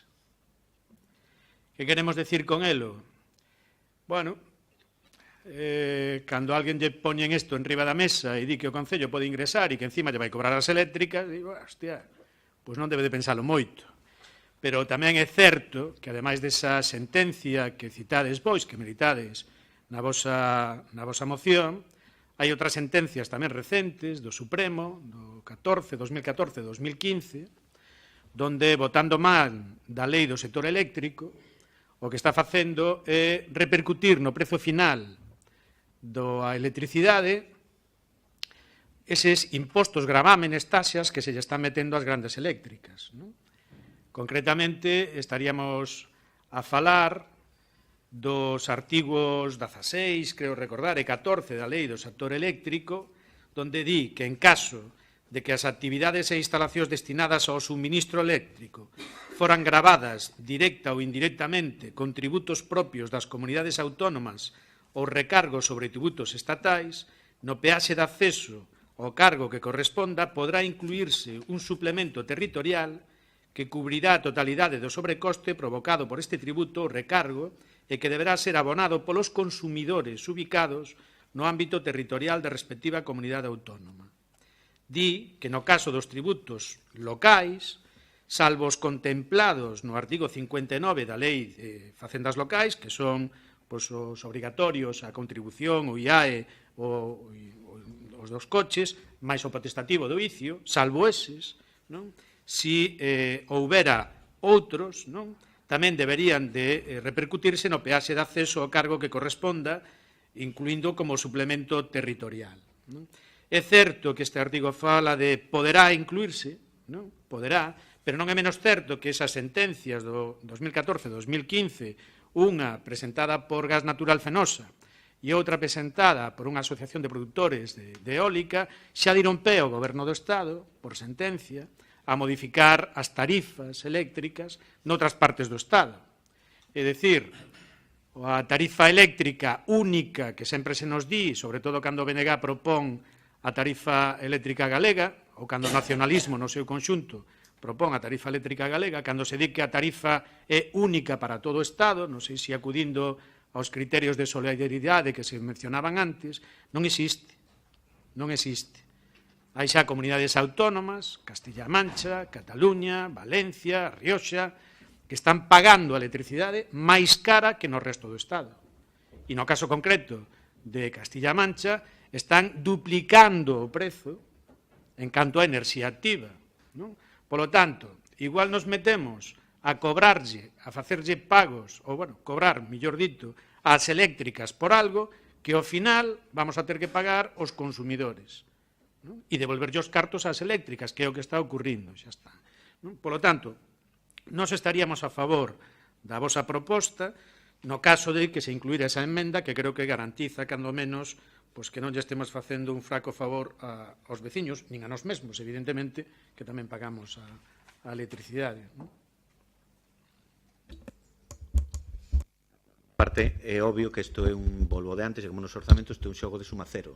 É dicir, hai un montante e, ao final, si se repercute nas eléctricas, evidentemente, difícil van a, digamos, voluntariamente prescindir do seu activo por unha cuestión impositiva. É dicir, ao final, ya van a repercutir o consumidor final, neste caso. Serán, pois, seremos todos. Entonces, hai que poñerse de acordo. Para min, o acordo que propón Xuntos por as Pontes é incompatible co que propón o Bloque, porque nosotros non vamos a poder aprobar unha ordenanza fiscal que só vamos a recadar en función de donde o pagador, digamos, recade a súa vez, porque eso non vamos a poder controlar nin comprobar, entendo eu. De incompatibles para nada, mancho. Son perfectamente compatibles. O único que estamos dicindo nós é que dentro deses estudios que ti comentabas, técnicos xurídicos que se están facendo, ou que vades a facer, non? E que vai facer a Diputación, e demais, se analice tamén esta posibilidade. Si desos estudios se deriva que é posible que ao final esta ordenanza, o tributo que aparezca aí, o teníamos que pagar o resto, a tasa, bueno, pois non aprobamos definitivamente, xa poñemos condicionando a súa aprobación definitiva. Podes ir traballando coa súa aprobación inicial, exposición e demais. Si, cando chega o momento da aprobación definitiva, nós temos o dato concreto que nos di que, en realidade, vamos a ter que pagar nós, non aprobamos e punto. É o que estamos a dicir, non? Claro, pero como sabes ese dato? Onde sale ese dato? Home, estou dicindo que no Boletín Oficial do Estado sale a comunidade autónoma, a esas 4 comunidades autónomas que antes me refería, estánlles facendo volver a refacturar dende o ano 2013, non? Con unhos precios de peaxe estipulados por orden, tamén, aparece publicado no Boletín Oficial do Estado, e, polos datos que aparecen aí tamén, en esa publicación, a propia Xunta ten que estar xa emitindo informes, ten que estar evacuando información cara tamén ao Estado para ver si se teñen que modificar as tarifas, que con toda probabilidade se van a modificar. É dicir, ese canon eólico, o canon hidráulico, todo eso que está cobrando a Xunta como impostos supostamente ambientais, vai se repercutir no precio final e os galegos, produtores de enerxía, non? Vamos a ter que pagar a enerxía máis cara do que a pagan en Madrid que non producen. E, evidentemente, non poden poñer ese tipo de impostos, non? Bueno, pues eso sale no boletín, non hai nada máis que facer. E non é algo novo, hai sentencias, xa, como digo, 2 sentencias, co cal, desde o punto de vista xurídico, xa se pode ir analizando tamén, desde o punto de vista técnico-xurídico. Non habría ningún problema trasladarlle á Diputación ou á empresa que faiga estudio esta posibilidade, que o analicen e que nos digan. Nos podemos aportar outros estudios que xa están feitos e que falan xa directamente tamén dos tributos locais, non só dos autonómicos, sino dos locais tamén, non? Pero entendemos que é perfectamente compatible, no caso de que Xuntos o acepte, claro, evidentemente. Non sei, pola nosa banda entendemos que é un tema o suficientemente complexo como para que lle demos unha volta antes de tomar ningún acordo. Podemos ver que o que nos ofrece a Diputación e en base a que, ou directamente tirarnos á piscina, e eu agora mismo non teño nada claro onde nos vamos a meter. Si efectivamente aparece como aquel espellismo que ves cando vas sedento no deserto, que parece un atractivo, que está ali a fonte, que parece que é unha maneira de captar recursos fantástica. Pero a mí o que me dá impresión que ao final os recursos van a salir do mismo sitio de sempre, que é do consumidor final, porque eu dubido moito que as eléctricas non presionen en dúas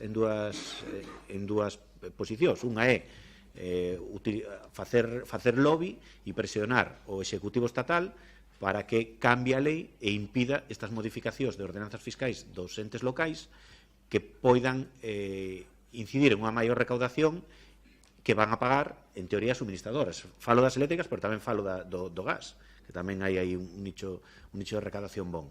E o que me dá impresión é que, se non consiguen cambiar a legislación, ao final vai subir o precio do gas que paga cada usuario, vai subir o precio da electricidade que paga cada usuario, e me parece que non hai outra, porque como se vas a impedir ás suministradoras que repercutan a parte impositiva no precio final do servicio que prestan? Eu non o vexo, polo tanto, eu diría de avanzar un pouco máis ou de investigar un pouco máis antes de adoptar ningún tipo de acordo.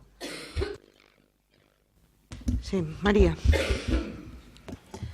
Bueno, pois eu creo que coa emenda presentada polo BNG que podemos manter a moción.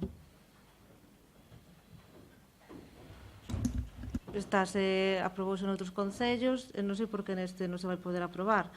Unha vez, de todas formas, é para iniciar os trámites para a elaboración da ordenanza. Unha vez que xa as teñades facendo a ordenanza, xa veremos como van as cousas, pero no principio o marco legal é favorable a que se cobre esta taxa. Eu creo que ademais traería moitos beneficios para os veciños das Pontes. E se aprobamos a ordenanza e o cambio fanon despois, o cambio tarifario que falaba aquí que fanon despois, coa ordenanza xa aprobada? Non sei. ¿Puedo hacer una pregunta? Solo es una pregunta. Yo digo,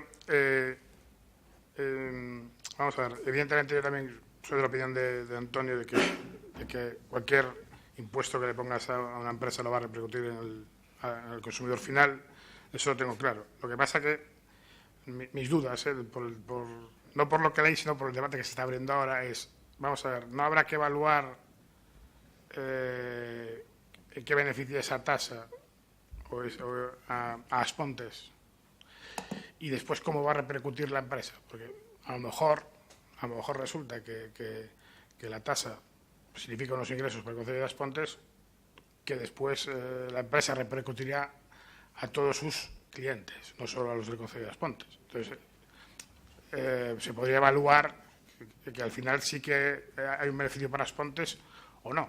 Pero bueno, yo por lo menos votar a favor del inicio del estudio y del tratamiento lo voy a hacer. Yo lo que tengo claro es que si esta posibilidad se abre y todos los ayuntamientos implementan esta ordenanza para recaudar y el Ayuntamiento de las Pontes no lo hiciera, es decir, al final, si nos suben el precio de los suministros, a nosotros también nos lo van a subir, porque es a nivel estatal, y encima nosotros no recaudamos la tasa. En ese sentido yo no tengo dudas. Aquí lo que procede es aprobar la ordenanza y recaudar. Ahora bien, si la cuestión es, no vaya a ser que recaudemos y perjudica a los vecinos de las Pontes, vamos, yo lo tengo claro, que lo que le decía María, si vale, iniciemos la ordenanza y luego ya veremos, una vez aprobada, pero claro, una vez aprobada está en vigor, y si luego el cambio tarifario, para que se nos repercuta a los consumidores finales del que hablaba Kiko, lo hacen a posteriori de la ordenanza aprobada, ¿qué? Volvemos atrás, juego revolto, lío. É que a mí me parece que isto é unha cuestión moito máis seria que todo isto. Entonces, digo, eu nesto lín as sentencias, lín o tema, informeime un pouco, pero isto é unha cousa tan complexa que non me parece como para tomar unha decisión tan alegre.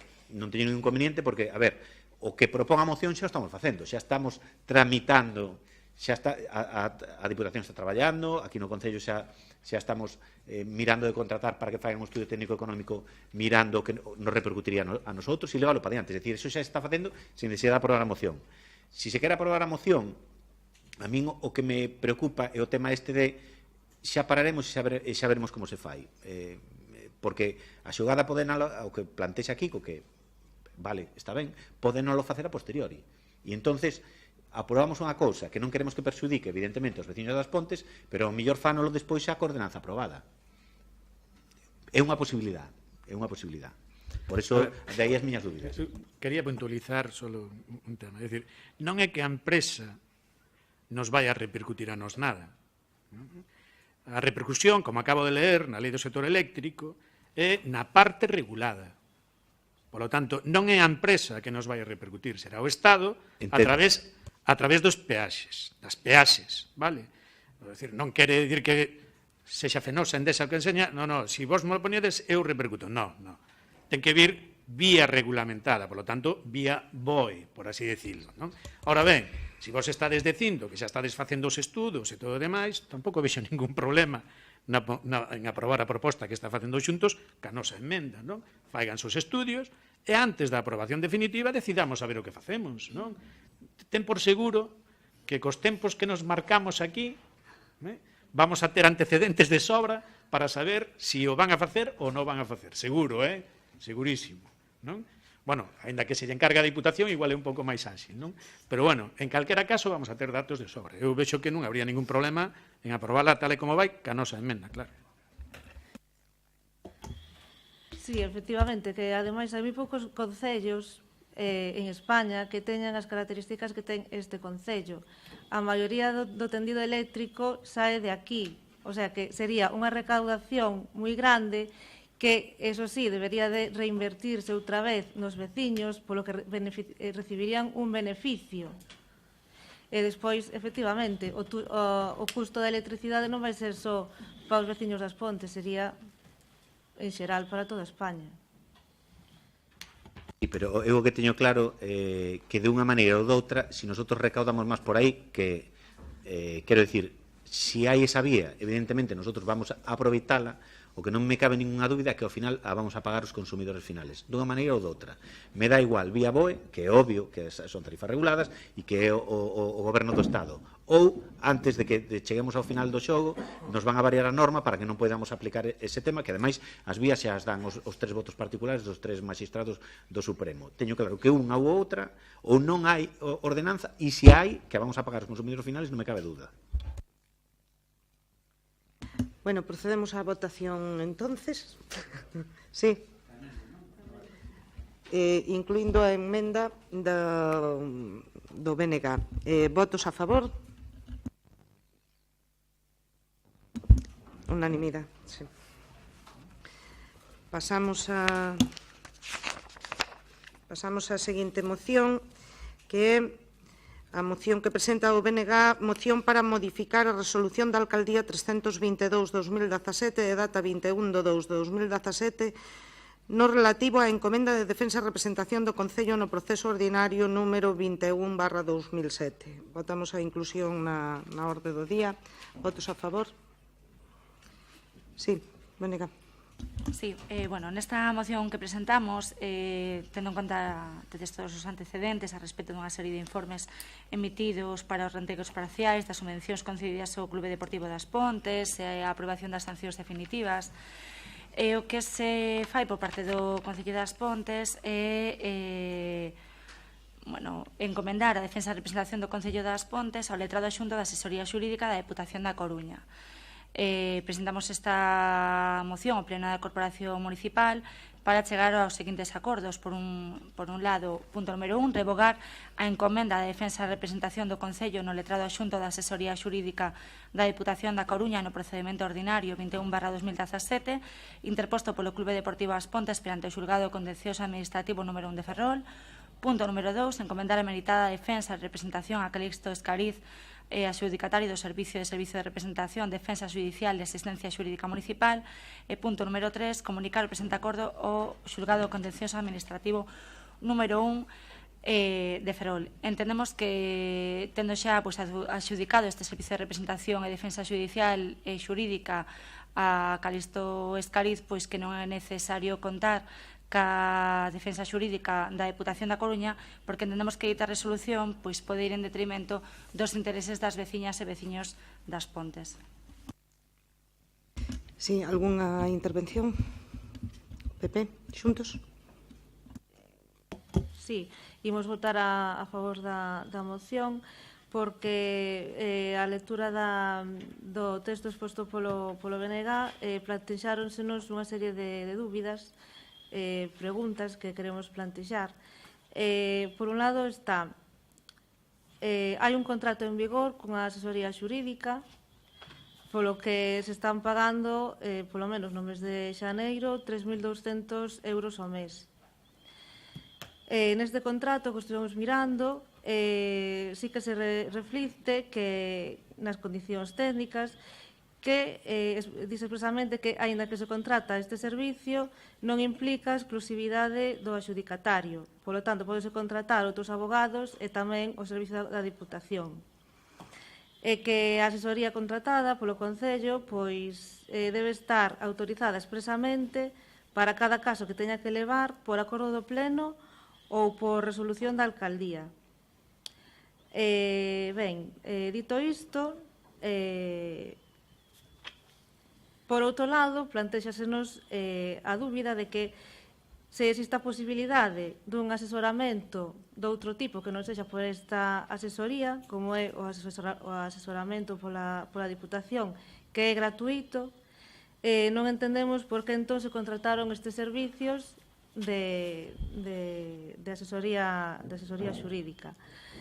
Despois, á vista do expediente que vimos, queremos valorar positivamente o traballo que están facendo os funcionarios deste Concello, pero non consideramos tampouco apropiado que se encargue este servicio xurídico á Diputación, porque fai nada estivestedes demandando un informe xurídico nun sentido favorable a que se aprobara esa subvención, e agora pedides que vos defendan un procedimento no que defendedes totalmente o contrario, que é que se defenda o informe feito polos técnicos deste Concello, que é favorable a non engadir unhas facturas na subvención.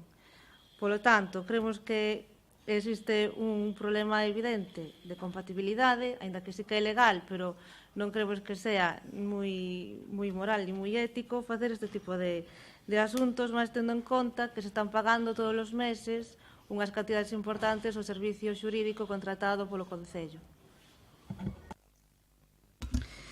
Bueno, vamos a ver, eu que creo que o que hai é un problema evidente de entendemento, eso sí, vamos a ver, a defensa xurídica de todos os contenciosos administrativos deste Concello encoméndase á Diputación da Coruña.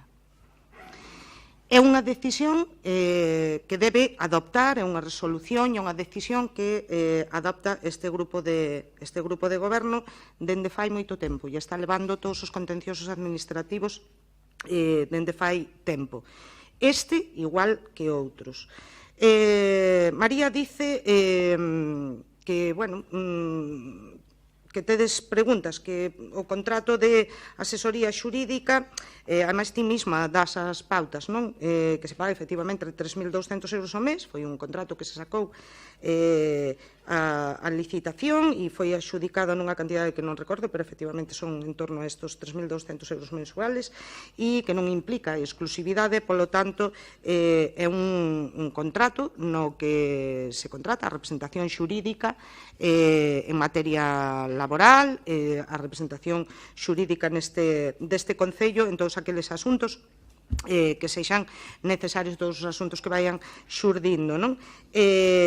Por que? Bueno, pois porque entendemos que é necesario ter un servicio de asesoramento xurídico e de defensa xurídica, se é necesario. Como veu sendo habitual, non é algo que impuxéramos nós ou algo que fixéramos nós, sino que os servicios de asesoramento xurídico e servicios contratados privados por este Concello das Pontes ven dende fai moitísimo tempo, por certo, de xeito moito máis caro que estes que temos contratados nos, pero, repito, ven dende moitísimos anos, non da pasada legislatura, nin da anterior, nin da anterior, nin da anterior máis, nin da anterior máis. Podemos remontarnos a muchísimas legislaturas anteriores. E, entre outras cousas, bueno, pois ofrecen tamén unha axuda aos servicios técnicos deste Concello. Bueno, pois no plantexamento e na formulación de moitos expedientes, pois tamén axudan aos servicios. E, repito, este asunto en concreto, efectivamente, se lle pediron informes á Diputación, como tamén ven sendo habitual en moitos casos, tamén se lle piden informes á Diputación, pois para determinados asuntos que entendemos que, bueno, que nos pode axudar, e se lle pide, pois, en algúns casos, consello, e en outras veces, en outros asuntos, pois, un informe para ver os distintos criterios que pode haber ao respecto e para a axuda tamén na toma de decisións. E, pois, se fixo efectivamente en estes expedientes, do que estades a falar, que é concretamente o tema do procedimento relativo ao Clube Deportivo As Pontes, e, repito, é un contencioso que se lle encomenda á Diputación do mismo xeito que se lle encomendan todos os asuntos contenciosos administrativos dende fai moito tempo, e se lle van a seguir encomendando, entre outras cosas, porque é unha decisión deste grupo de goberno de que os asuntos contenciosos administrativos os leve á Diputación da Coruña, porque, como digo, un servicio gratuito, un servicio de asesoramento que temos, bueno, opción de acudir, e este, pois, como un máis, como se ven facendo con todos os contenciosos administrativos. Tamén é verdad que outros moitos asuntos, pois, non poderíamos recurrir aos servicios de Diputación, entre outras cousas, porque os servicios de Diputación atenden a 93 concellos da provincia, e probablemente, cando se trate de asuntos de outro calado ou de outro tal, pois se dilataría moito no tempo a tramitación, e, polo tanto, creemos necesario tamén ter, pois, un servicio de asesoría xurídica aparte para esas cuestións xa máis do día a día ou cuestións máis áxiles. Neste caso, os contenciosos, repito, é unha decisión que está adoptada de fai moito tempo de que o leve os servicios xurídicos de Diputación. Todos. Bueno, pois é que no prego de contratación pon no artigo 1 asume a representación activa e pasiva do Concello das Pontes en todos os procedimentos contenciosos administrativos, civís e mercantís. Si, é que non é excluinte. Si se decide que Calixto Escariz leve contenciosos administrativos, pois levará contenciosos administrativos, porque así o recolle tamén o seu contrato, igual xeito que levará outros asuntos. Nestes casos, referente aos contenciosos administrativos, xa ven, repito, dende fai moito tempo que se lle encomendan todos á Diputación da Coruña. Como ti ben dixeches, efectivamente é unha decisión vosa do goberno local decidir que este contencioso administrativo o leva a Diputación da Coruña. Dende o Bloque Nacionalista Galego non temos ningún tipo de duda de que corresponde, bueno, pois son criterios contrapostos, obviamente, se unha persona fai un informe favorable a unha determinada xestión non pode defender despois unha xestión inversa.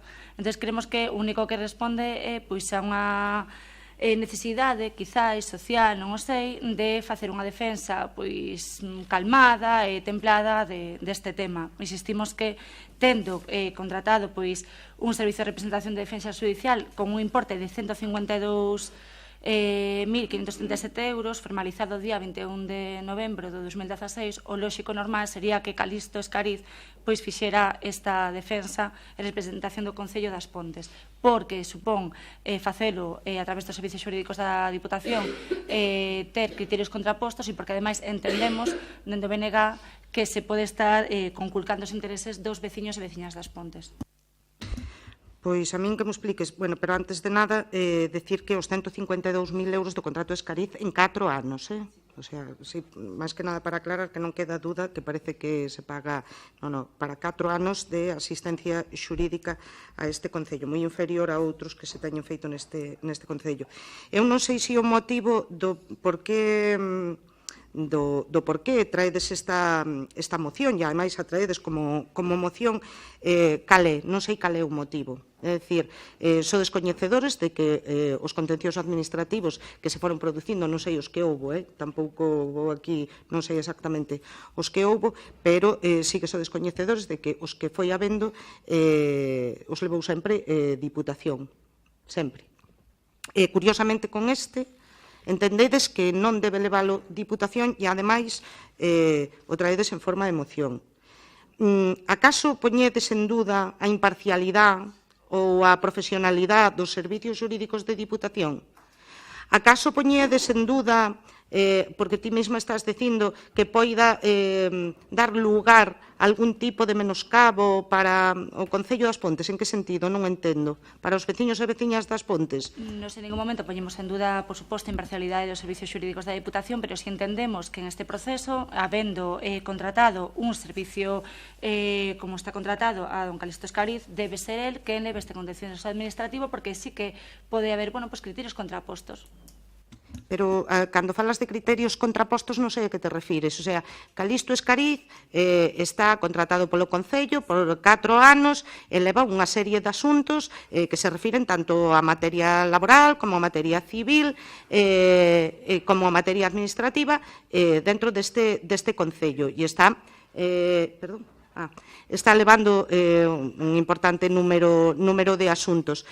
Sempre os contenciosos administrativos os levou Diputación, polo menos desde que nos estamos aquí, a coste cero, é dicir, non está costando ningún diñeiro ese servicio xurídico, é gratuito o servicio xurídico de Diputación. Entón, a miña pregunta, repito, é por que? Cal é o problema con que leve este contencioso, non outros, porque outros que os leva son descoñecedores de que os leva, que os levou e que os está a levar, con outros non, pero con este en concreto, cal é o problema? A mesma persona que vai a levar a defensa xurídica do Concello na Deputación da Coruña é a mesma persona que emite un informe onde di que o informe de intervención municipal do 16 de agosto de 2016 non supón obstáculo de legalidade para o otorgamento da subvención. Se ti non ves criterios contrapostos, vivimos en mundos distintos.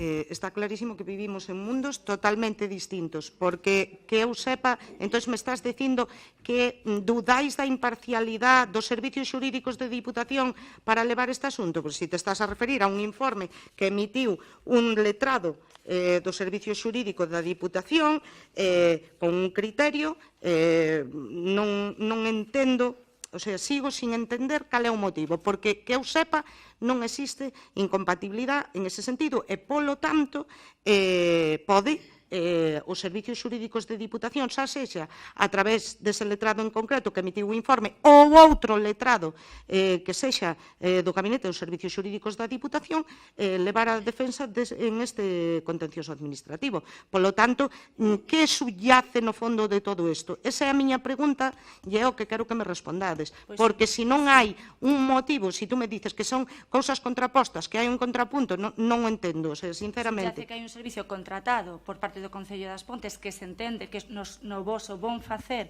o contratáchedes porque vai a defender o Concello das Pontes con total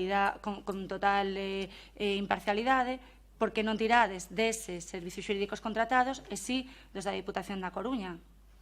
porque che repito que os contenciosos administrativos deste Concello os leva sempre Diputación da Coruña. Está levando dende fai tempo contenciosos administrativos e sempre se enviaron á Diputación da Coruña. Este igual que outros moitos. Entonces, por que nosotros non decides que se lle quiten a representación á Diputación da Coruña? En este sí. Eso é o que me sorprende e iso é a pregunta que faigo. Entonces, porque esta asistencia xurídica contratada a Calixto Escariz está formalizada con data de 21 de novembro de 2016. Pois Calixto Escariz, contratado desde o 21 de novembro de 2016, Diputación da Coruña leva os asuntos de contencioso administrativo deste Concello desde moito antes xa de contratar a Calixto Escariz. E agora, como é unha decisión que xa se tiña de antes, e como unha decisión que se mantén, e esta corporación, este Concello, este grupo de goberno ten, pode decidir quen leva uns asuntos deste tipo, neste caso os contenciosos administrativos, pois decidiu que os leve á Diputación da Coruña. E todos os contenciosos administrativos, e repito, a coste cero, coste 0 euros, porque, repito, é un servicio gratuito da Diputación da Coruña. Algunha pregunta máis? Non. Procedemos á votación, entonces. Votos a favor da moción. En contra. Procedemos á seguinte moción, que é unha moción que presentou o PP sobre a variante da AC 861. Votamos a inclusión da moción. Votos a favor. Manolo. Bueno, perdón. Como todos sabemos, en marzo de 2016, Endesa formula la posibilidad de ejecutar una variante de la carretera autonómica C861, con sus propios recursos, evidentemente, que le sirva de alternativa al tramo existente entre la denominada Glorieta de los Patos, sin intersección calle Alcalde Vilabo y Pajón, AC861 y acceso a los Airios, y la denominada Glorieta de la Vilabella, ¿no? Intersección AC861, AC101. De forma que dicho tramo quedase en propiedad de Endesa y se facilitase la adecuación de la central térmica de carbón a la Directiva 2010-75/UE. La propia Endesa, en varias comunicaciones, indicó que la ampliación necesaria para la construcción de las instalaciones de desintensificación y de su figuración precisa requiere del espacio físico correspondiente al tramo AC861 descrito. Tras las consultas realizadas a varios organismos con responsabilidades en este asunto, consideramos que la cesión del tramo es posible, dado que se cuenta con la G64 como vial alternativo y se realizará una variante que facilitará el acceso al casco urbano, Pero, sin embargo, somos conscientes de que dicha variante va a condicionar el acceso al casco urbano de lo que es As Pontes de García Rodríguez. A instancia de los grupos de la oposición se celebró una comisión informativa en este Concello, en la cual el equipo que está redactando el plan urbanismo aportó alguna idea, al igual que todos los asistentes, pero sabiendo que la carretera que se pretende modificar es competencia de la Xunta de Galicia y la presión a la que nos ha metido la Consejería para posicionarnos como Partido Popular local, pues lo que presentamos a este pleno es la siguiente moción. Instar a la Xunta de Galicia, Consejería de Infraestructuras y Vivienda, primero, aprobar como variante a la C861 una vía de acceso al casco urbano que, partiendo desde la AC101 mediante glorieta, discurra por la parte superior del ciclo combinado de Endesa hasta enlazar con la Rúa Areosa. En este punto, mediante la glorieta, se producirá una bifurcación, por un lado, que significa adecuación y mejora de la Rúa Areosa hasta su glorieta del Rego do Muiño, y por otro, proceder a la construcción de un nuevo vial que, bordeando el Eume, termine enlazando con la Rúa Hermanos Tojeiros y con el vial que comunica esta calle con la Avenida de Galicia, mediante otra glorieta. A la moción se adjuntó un croquis de la propuesta. Segundo punto, garantizar la menor afección posible al río Eume y su entorno. Creemos que esta opción, que sería recomendable rechazar cualquier tipo de opción que pueda poner encima de la mesa Endesa, que signifique afectar al río Eume o construir cualquier tipo de puente. Garantizar que Endesa, en dicho proyecto, asegure el uso y disfrute del río Eume en los tramos en que se ve influido por dicha intervención, incluso en zonas de la central térmica o del ciclo combinado. Para ello se ha de construir y dotar al entorno de una red de sendas peatonales y con carril bici que facilite la movilidad y el disfrute del entorno del río Eume. Garantizar que Endesa acometa la construcción de espacios destinados a aparcamientos disuasorios en los entornos de la Rúa Hermanos Tojeiros y de la Rúa Alcalde Vilaboy Pajón. Y garantizar lo anterior que la Xunta de Galicia y sus consellerías y áreas involucradas procedan con la mayor celeridad posible a las tramitaciones necesarias para llevar a cabo esta variante de la AC861. Sí, intervencións por aí. Sí. Nos o que queremos, nos vamos posicionar por... Non sabemos tampouco que alternativas outras existen. Nos o que queremos é que se estudien as medidas necesarias para que se dé un bo servicio a este concello, principalmente a vila, non que nos atendan simplemente a cuestións curtopracistas. Hai que ter en conta a necesidade dunha entrada e unha saída organizada ao pobo, que se fai un plantexamento completo do entorno do río, ter acceso a él, que a xente poida disfrutar de él. Xa máis en concreto, garantir que non se peche a circulación na estrada existente ata que se acabe completamente a nova, e causar un perxuízo mínimo aos veciños.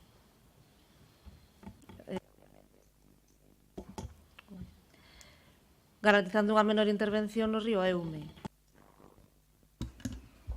Sí, venen por aí. Si Manolo quere contestar algo xa aí o... Pois que yo o he desconectado sin querer o non entendo que haya nada contradictorio ni que añadir a lo que yo he puesto. No, simplemente que non nos vamos pronunciar por ninguna alternativa de vía que se faiga, que simplemente queremos que se garante con esta nova vía que se dé un bo servicio de acceso, de entrada e saída ao pobo e que se interveña mínimamente o río, simplemente. Venga, sí. Sí, bueno, nós queríamos votar a favor si se recollen un par de emendas que queríamos facer e despois fixaremos tamén a nosa argumentación, non? Afectaría fundamentalmente o punto, bueno, exclusivamente os puntos 3 e 4, non? Concretamente no punto 3, donde di garantizar que Endesa en dicho proxecto asegure el uso e disfrute del río Eume, pois nós aí eliminaríamos o que ven a continuación hasta o punto final, todo eso, e engadiríamoslle dende a ponte da central ata a ponte dos Ferros, por ámbolas dúas márxenes, segundo proxecto que deberá consensuar co Concello. É dicir, o que estamos pedindo aí é que non só o tramo que se vai a eliminar de estrada, senón hasta a ponte dos Ferros, se adecúe o río. Creo que é un proxecto iniciado xa fai anos, paralizado, bueno, non sei, tampouco vamos a entrar en ese detalle, non?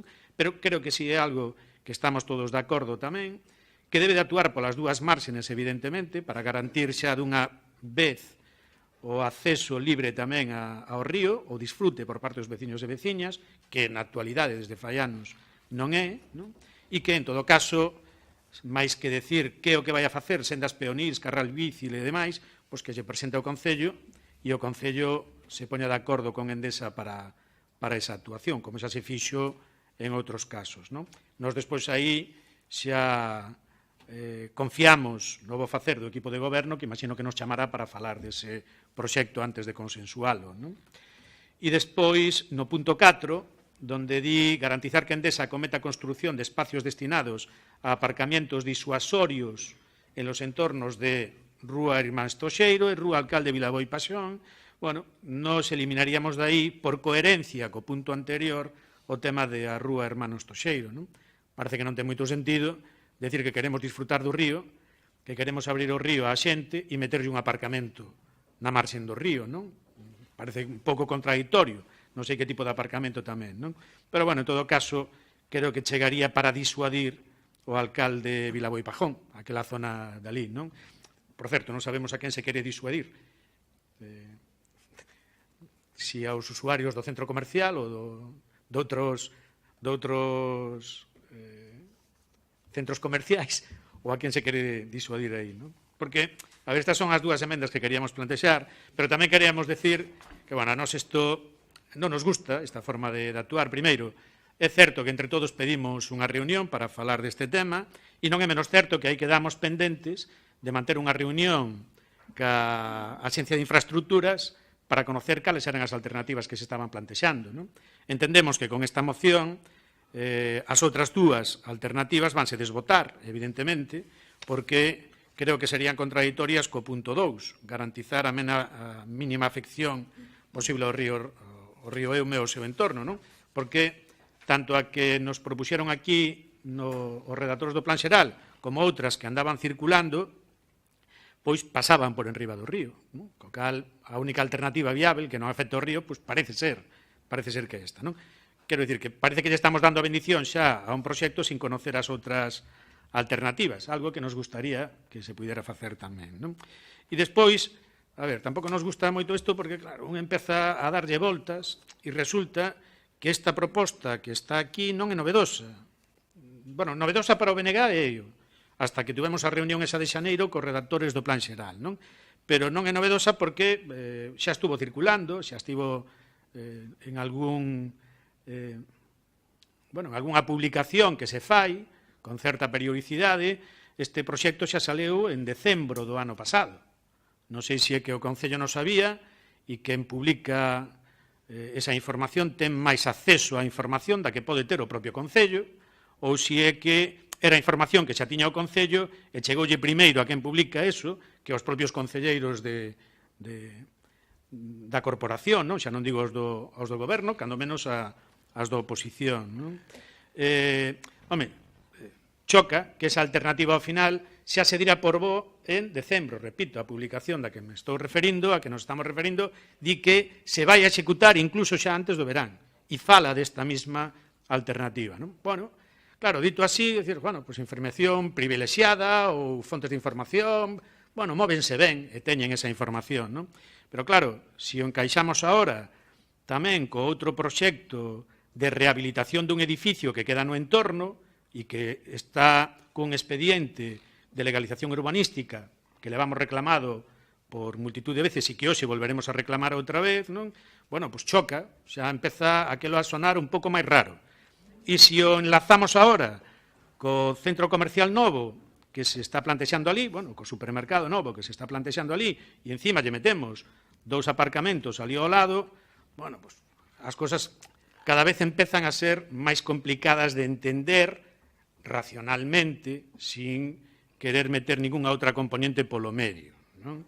O certo é que estamos falando de modificar a entrada ao Concello e estamos falando de levar a entrada ao Concello pois, a unha grande superficie comercial, a un edificio que está con un expediente de reposición de legalidade urbanística. Bueno, é un pouco complexo, non? Non sei se estas 2 aparcamentos disuasorios levan implícito tamén que poñamos aparcamentos disuasorios nas outras superficies comerciais. Tampouco sería imposible de facer, non? Tamén. Pero, bueno, nós o que miramos é que isto pode salir beneficiado o conxunto da poboación das Pontes, que é o que nos interesa, non?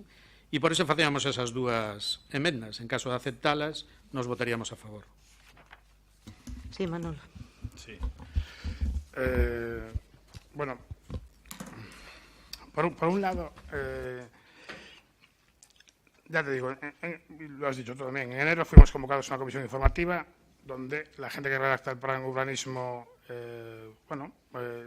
nos explicó, cada uno debe entender lo que debe entender, advierto que no soy, o sea, ya, como le he dicho muchas veces, incluso al concejal encargado, ni me gusta mucho el urbanismo ni tampoco lo entiendo. Y si encima es eso, que no tengo demasiada predilección, pues a veces me pierdo cosas. Lo que quedó claro es varios discursos que los asistentes a esa comisión dieron, o varias opciones, o varias ideas, o varias cosas, ¿no? Yo lo que hago es, con la información que saco, evidentemente me creo una opinión, la debato con los miembros de mi partido y después la más idónea, la más correcta, la que más nos gusta, es la que elevamos a esta moción.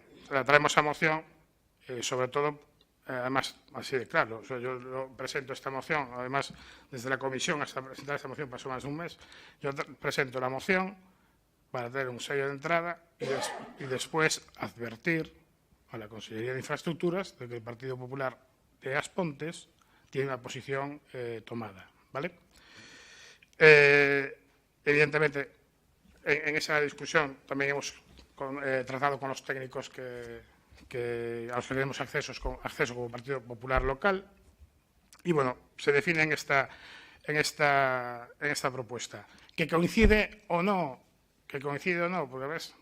Muchas veces lo que no me gusta de este pleno es que se quiera hablar tan políticamente correcto y no se digan las cosas. Oye, ¿que coincide o no con algo que se publicó en la Nueva Unión en no sé qué tiempo? No lo sé. Hace mucho tiempo que no por otras causas no sigo ese diario, con lo cual, bueno, pues mira, si coincide con nuestra propuesta, o como quieras verlo tú, si nuestra propuesta coincide con la de ellos, pues oye, mejor, ya hay una porción mayor de la población que coincidimos en algo. Después, que si beneficia a un centro comercial o a un edificio que se deja rehabilitar, evidentemente, la verdad es que en ningún momento he pensado en eso. He pensado en cuál es una de las opciones mejores para que no haya que pasar por encima del río o por debajo, ¿sabes? Y nos sale esta técnica, o sea, lo que nos dicen los técnicos que hemos consultado, y además, ya te digo, es que más encima, y reconozco, recogiendo ideas que se han dicho en esa comisión informativa. Con lo cual, en esa discusión de si favorezco o dejo de favorecer, ya te digo, ni entro porque desconozco ese expediente urbanístico y que yo sepa no se ha tratado nunca desde que yo soy concejal, con lo cual ahí no voy a entrar. Respecto a lo verdaderamente útil, que es la propuesta, y después de lo que dices tú, las mociones, que la enmienda de incluir en el punto 3 que se haga un tratamiento integral del río, un tramo mayor, por parte de eso. Perfecto, claro que la voy a aceptar. Como si quiere hacer un tratamiento, por mí, como si hace un tratamiento perfecto hasta el embalse del Eume. Acepto esa enmienda. Respecto a los aparcamientos disuasorios, oye, los aparcamientos disuasorios son aparcamientos que se sitúan en zonas para disuadir a la gente de que acceda al casco urbano con su vehículo. ¿Por qué? Porque la intención o la política urbanística última que se ha llevado a cabo en este concello es la peatonalización, con lo cual, muy bien, pues ya no solo por eliminar la congestión, sino porque además es un hábito bastante saludable. No tendría problema tampoco en solicitar solo el aparcamiento disuasorio para el Rural Alcalde de Vilaboy-Pajón. De todas maneras, al final supongo que en este aspecto serán los técnicos quien vayan a dar una opinión final, ¿no? Con lo cual no hay problema ninguno en introducir las dos enmiendas. Sí. Por a nosa parte, facer unha recapitulación dos feitos. Efectivamente, fixemos unha comisión informativa solicitada reiteradamente para falar sobre este tema, sobre o rumor de cambio da C861, contando coa presencia do equipo redactor do PSOE para aportar, digamos, ideas ou ver que plantexamento facíamos. Efectivamente, aquela reunión se mantivo, pois o bloque fixo algunha aportación, xuntos alégrome que ora vexe a utilidade de cambiar unha entrada por outra, que aquel día preferían, non facía falta ninguna outra entrada e era mellor facer outro tipo de actuacións. Agora xa ven a utilidade ou a necesidade de que se quita un acceso se poña outro, do cal me alegro. Manolo, felicitalo porque ten acceso a información e además é normal que a teña dentro dos técnicos da Xunta e, digamos, no, pero que no es una crítica. No es una crítica, si me parece lo más normal del mundo.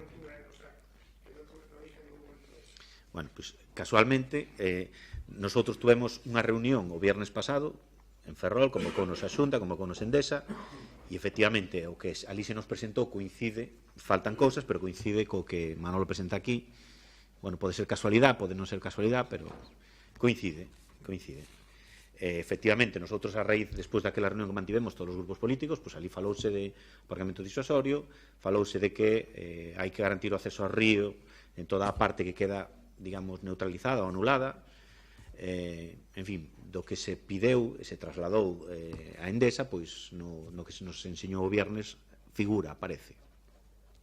Que ocorre? Que non nos olvidemos porque estamos falando aquí desto, porque aquí todos falamos do que nos gustaría e non falamos de por qué a necesidade de facer este cambio. Non nos olvidemos que está aí a reforma pola que tanto todos os que aquí presentes quixemos puxar e puxamos, facendo mocións e obligando a Endesa a facer a famosa reforma da central que garante, en certo modo, o futuro deste pobo para 25 anos, ainda que só lo señe desde un punto de vista económico para o Concello, é dicir, o Concello como institución, pois con esos 25 anos da central que sigue funcionando, pois evidentemente ten unha tranquilidade que permite pois aos que estamos e aos que veñan pois que afrontar o futuro do Concello con recursos e con tranquilidade.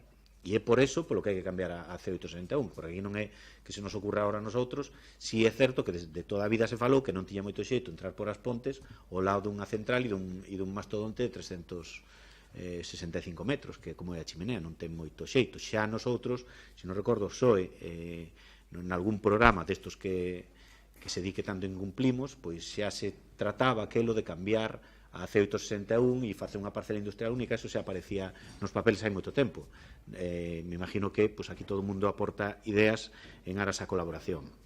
Aquí do que se trata é de que hai que facer a permuta neste caso a través da Xunta por un proxecto similar a un sectorial que vai facer a infraestructuras, neste caso carreteras, porque coas normas urbanísticas que hai ahora mismo, coa ordenanza, me parece que é a industrial número 2, que está aprobada non me acordo de que ano, dos principios do 2000, me parece que establece un retranqueo de 10 metros con respecto a donde ahora se vai facer a famosa desulfuración e a famosa desnitrificación. É dicir, se ahora eso que tanto queremos, tanto ansiamos, tanto desexamos, que estamos aquí sentados, que se producira que a transformación de central para garantir a medio plazo o futuro, digamos, do Concello e que esa instalación siga funcionando, require pois de ocupar o que é o aparcamiento que está ali exterior da central e unha serie de terrenos que colindan literalmente coa C861 e que nas normas actuais que temos para dar esa licencia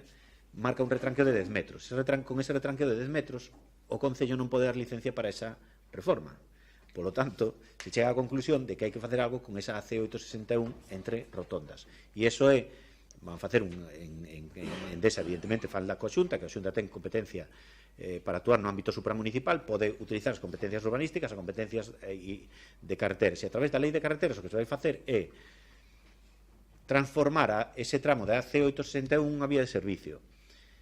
Esa vía de servicio, coas especificacións que se establezan nese plan sectorial de estradas, pois se vai permitir, neste caso o Concello, que dé licencia para esa transformación da central. E iso é do que estamos falando, da transformación da central. E da necesidade de ocupar ese espacio. E de si a toda agora xa era un pouco peculiar pasar tan cerca desa instalación industrial, pois agora, coa instalacións de desulfuración que van ocupar ali, que van vir, xa digo, a ras de beira rúa, pois evidentemente non ten ningún sentido, xa só por un tema de seguridade, para o que por ali pase, venseña a pé, venseña en coche, e sabemos que é unha zona moi transitada de paseo, pois manter esa situación. Ahora ben, o que falábamos naquela comisión informativa é que o que é obvio que vamos facer a necesidade de virtud e se hai que facer este cambio, porque todos entendemos que é moi importante para o futuro do povo ter que facer ou ter que asumir esa circunstancia do cambio, pois vamos a sacar o que podamos. Entre outras cousas, pois falamos aquel día que un río que ahora mismo non temos acceso a él por aquela zona, pois se nos dé acceso a todos os veciños das Pontes por aquela zona. Polo que vimos o viernes na reunión que mantuvemos, pois se mantén un paseo peonil e ciclista por toda aquela zona do río, bordeando por onde está o azuz do cauce, bordeando por a antigua escola de aprendices e que ven todo pola beira rúa e que garantiza o acceso por aquela zona. Despois se retoma para volver a bordear o lago. Entonces, dentro de que hai que facer este cambio, porque entendemos todos que aquí sentados estamos que é moi importante para o povo, efectivamente, do que se trata é de que ese cambio seña o mellor posible, e xa que hai que facer esa actuación e esa permuta, neste caso, entre a Xunta e Endesa, pois, como Concello das Pontes, temos que intentar obter todos os beneficios para os nosos veciños que sean posibles. Entre outras cousas, pois, que falábamos naquela reunión mantida con María, neste caso a responsable redactora aquí en Galicia do Pexón, pois, o que falamos de aparcamentos disuasorios, de alternativas peonis e ciclistas, pois eso, polo que pudemos ver o venres, así aparecen. Polo tanto, isto é un pouco como facer xogar a brisca cos cartas marcadas, porque en realidad vamos a aprobar o que parece, se non cambia, porque ainda teñen que acabar o que falaban na reunión aquela, que ao largo do mes de marzo este proxecto salirá a exposición pública. Tamén explicaron que había, en principio, ese proxecto se planteou con 3 alternativas. 2 supoñían pasar por encima do río, e a única que non pasaba por encima do río é esta. Si plantexaban que isto como calquera modificación urbanística sempre se presentan alternativas, solo polo que nos dixeron naquela reunión, solo se vai a plantexar a alternativa que é a que propón aquí Manolo, por unha cuestión de axilidade. Si plantean 3 alternativas, hai que elixir entre elas. As 2 que pasaban por unha, me parece que xa a publicitar o bloque, que era pasar por encima do río, un pouco pasando por ali por diante da Casa de Enerxía, e outra era vir un pouco máis abaixo. Todas esas que supoñen pasar por encima do río, esa modificación ten que ser informada por diferentes organismos, entre elas, pois, Patrimonio, Aguas de Galicia, Medio Ambiente. Todos aquí sentados podemos entender que calquera das alternativas que supoña pasar por encima do río, ou alterar o cauce, ou alterar a vertiente do río, pois iba a ser peor informada que unha que non altere, ou polo menos que non cruce o río. E todos entendemos aquí, por tal como di na moción do Partido Popular, que mellor calquera opción que non altere o río, porque, sendo as Pontes de García Rodríguez pontes, creo que temos bastantes, e o que nos debería interesar neste proxecto, pois é ganarlle espacio ou darlle a cara ao río, que é, digamos, algo que sean proxectos que houve na época do bloque, se abriu algo ao río, nosotros tamén temos proxectos plantexados de abrir ao río, e queremos que eso se siga producindo. Entón, si toda esa zona que ahora tenemos que permutar, pois conseguimos poñer a dispor tramos de río para todos os veciños, para que poidan pasear, para que poidan ir en bicicleta, e ao mesmo tempo abrir o río ou lago, pois entendo que será dentro de algo que entendemos que ten que ser, porque a todos nos interesa que a reforma da central se produza, pois vamos a intentar ser o máis prácticos posible e obter, digamos, todas estas cuestións que poden ser positivas para todos os veciños, e de cara ao río, pois, canto máis, millor. Sí, algo que añadir por aí? Sí. Solo rematar que grazas ao PP por presentar esta moción, porque nos acabamos de enterar que o venres tiveches unha reunión con Endesa ca Xunta para falar deste vial. Se non fose por esta moción, pois xa nos quedaríamos en esa información, non? Eu foi o que entendín, que estiveras o venres, que vos enseñaran e que coincide co que está aquí dando o Partido Popular, non? En ese sentido, era a nosa intervención inicial, non? Nos entendemos que en todo este proceso, con toda a importancia que ten, porque si é certo que o paso inicial para poder conceder a licencia da transformación da central, non? E nós así o levábamos reclamando desde fai moito tempo, non? Pois con toda esa importancia que aí ten, pois entendo que aí non se traballou correctamente, non? Eu recordo preguntar neste pleno se había algo acerca da necesidade de modificar a estrada, e aquí no pleno contestarse que non había constancia, que non se tiña, pero, bueno, que algo sonara, que algo se podía saber e tal, algo de proxectos, algún plano se viu, é dicir, sempre se foi dando largas a todo este tema, non?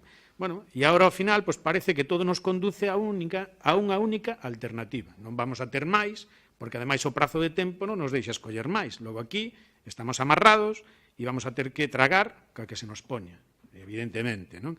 Non sei se este é a mellor ou non, nos vamos a apoiar con esas 2 emendas que aproba o Partido Popular, non? Pero xa digo, en todo este proceso hai luces, poucas, e moitas sombras, que eras que nós intentábamos tamén poñer de manifesto, non? Moitas coincidencias, como decides agora, pois, que, bueno, que non teñen por que ser tales coincidencias, non? Déixame facerche un par de matices. Primeiro, non é que se non viñera pleno non te ibas a enterar. Era obvio que nosotros tendo unha reunión o viernes ás 11 da mañá sendo o fin de semana que foi, con un festivo polo medio, sabendo que isto se iba a falar no pleno, pero, aínda que non se falar no pleno, nosotros non temos ningún conveniente, e máis, xa se iba a facer unha comisión informativa para dar os detalles que podamos dar ou que non se den aquí. Pero tampouco vou admitir que ti preguntares en pleno desde por isto hai moito tempo que se che dixera que non había nada. Polo menos, podo estar desinformado eu, podo estalo, pero eu o que non che vou decir é que hai algo cando eu non teño constancia, nin oficial nin formal, de que haiba. Eu tuve, a respecto desto, tuve 2 reunións. Unha na central, novembro, tería que mirar en axenda, pero en novembro por alá, que foi cando oficialmente se nos manifestou ali o tema da carretera. Se nos manifestou o que vos contei na comisión informativa, que se iban a plantexar a través da Xunta unhas alternativas e que xa se nos comunicarían. Recordo que naquela reunión se falou dun mes, pero eu, plano, parecido, evidentemente máis grande, o que presentou o Partido Popular por registro a principios de febreiro, non o vin hasta o viernes pasado. Eu non minto, quero dicir, neso, por eso digo, luces e sombras as que queiras, pero o que non che vou decir é o que non hai. Non vou quedar che vou decir que estou superinformado cando non é verdad que estou. Si se nos comunicou en diversas reunións, concretamente a min nunha. O tema aí sí que foi oficial, decir, fai falta a carretera. Precisamente polo largo e complexo da tramitación deste proxecto, de feito, creo que se presentou o día 14 ainda no Ministerio de Medio Ambiente e á vez na Xunta de Galicia, tuveron que facer moitos replantexamentos porque o que se nos transmite é que en este caso a propiedade Endesa tratou por todos os xeitos de reubicar, digamos, o puzzle grande que van montar aí para, xa digo, non nos olvidemos, para garantir o futuro da central e, polo tanto, tamén en parte do POU durante os próximos 25 anos, trataron de facer ese encaixe de moitas maneiras para non ter que recurrir ao tema de cortar a estrada. De feito, na reunión do viernes ainda se nos dixo que estaban tratando de reubicar algún elemento precisamente para non ter que agotar xusto hasta a beira rúa. Ainda sabendo que xa, digamos, o tema da carretera está máis ou menos claro, pero por eso che digo, eu non che vou dicir o que non hai. É dicir, se oficialmente o Concello non se lle di nada hasta, xa che digo, outubro do ano pasado, a raíz de aí temos unha comisión informativa na que nosotros, a miña incomodidade era que ao final estábamos debatindo de nada. Debatimos de nada e de todo, cada un expuxo a súa visión, pero si tuvemos claro que queríamos unha serie de cousas. Esa serie de cousas que acordamos ali entre todos, os aparcamentos disuasorios, o tema da apertura ao río, paseo peonil, ciclista, todo eso se lle trasladou a Endesa e polo que vin, eso aparece aí. Polo tanto, non perdimos o tempo e se nos permitiu aportar que nos gustaría que as cousas foran de outra maneira. Eu estou seguro que sí, que as cousas fallan con tempo, falalas con máis reunións e poder aportar todos con máis tempo. Pero o que sí eu teño claro é que si esta operación da DEI, da transformación da central, tardou o que tardou, e ainda así, a día de hoxe, se están facendo ou digamos, retocando determinados proxectos e determinada documentación técnica para que tanto o Ministerio de Medio Ambiente, a Xunta de Medio Ambiente e o Concello das Pontes poidan dar cada unha as súas licencias, é que non é unha operación fácil. Sabemos que temos unha espada de Damocles que non poñemos nosotros, que ponga a Unión Europea, e, polo tanto, nesto, eu non vería ningún tipo de dúbida ou de sombra, sino que as cousas son como son, as decisións, por desgracia, en torno ao que isto, que a mí xa non me gusta chamarlle Endesa, gustame chamarlle Enel, porque é así, as decisións en moitos casos xa non se toman ni siquiera en España, que se toman en Italia, polo tanto temos que adaptarnos a esta situación, que as cousas son moi distintas ao que eran hai 10 anos con respecto a todo isto, precisamente porque a situación é outra. Isto xa non é unha empresa ni siquiera española, é italiana, e non ten nada de pública, sino que é completamente privada. Debémonos adaptar todos a isto, e eu non vería ningún tipo de sombra, sino que, evidentemente, a decisión se tomou no último momento, eso sabémoslo todos, que todavía a día de hoxe está modificando documentación técnica para que cada organismo, tanto no Estado como na Comunidade Autónoma como na Administración Local, podamos dar os permisos e chegar a xuño de 2020, que eso sí que sabemos que a fecha tope. Por lo tanto, quero alonxar ese tipo de sombras. A todos nos gustaría que neste aspecto as cousas foran de outra maneira, foron como foron, repito, vamos a ser pillos ou tratar de sacar para os veciños das Pontes todo o que poidamos, si son sendas peonís, ciclistas, abrir o pobo ao río, todo eso, creo que estamos aquí, estamos de acordo. E tamén estamos de acordo que neste caso temos que ser un pouco elásticos para saber que Isto é moi importante e sabémoslo todos, pero sabemos que os plazos veñen marcados desde a Unión Europea e é unha empresa privada que tomou a decisión nun corto espacio de tempo. Eso sí, despois se nos pide agilidade a todas as administracións públicas. Pois, evidentemente, polo interés xeral de todos, é evidente que neste caso hai que facer de tripas corazón e facer todo o posible para que isto saia adiante. Evidentemente, pois, neste caso, que a permuta dunha estrada por outra, pois, dentro do que se faiga novo, vamos a sacar todo o que podamos en beneficio dos veciños das Pontes. Ben, procedemos entonces a votar a moción cas emendas que incluye o BNG. Votos a favor? En contra? Abstencións? Abstención de xuntos. Como? Sí, a favor. E abstención xuntos.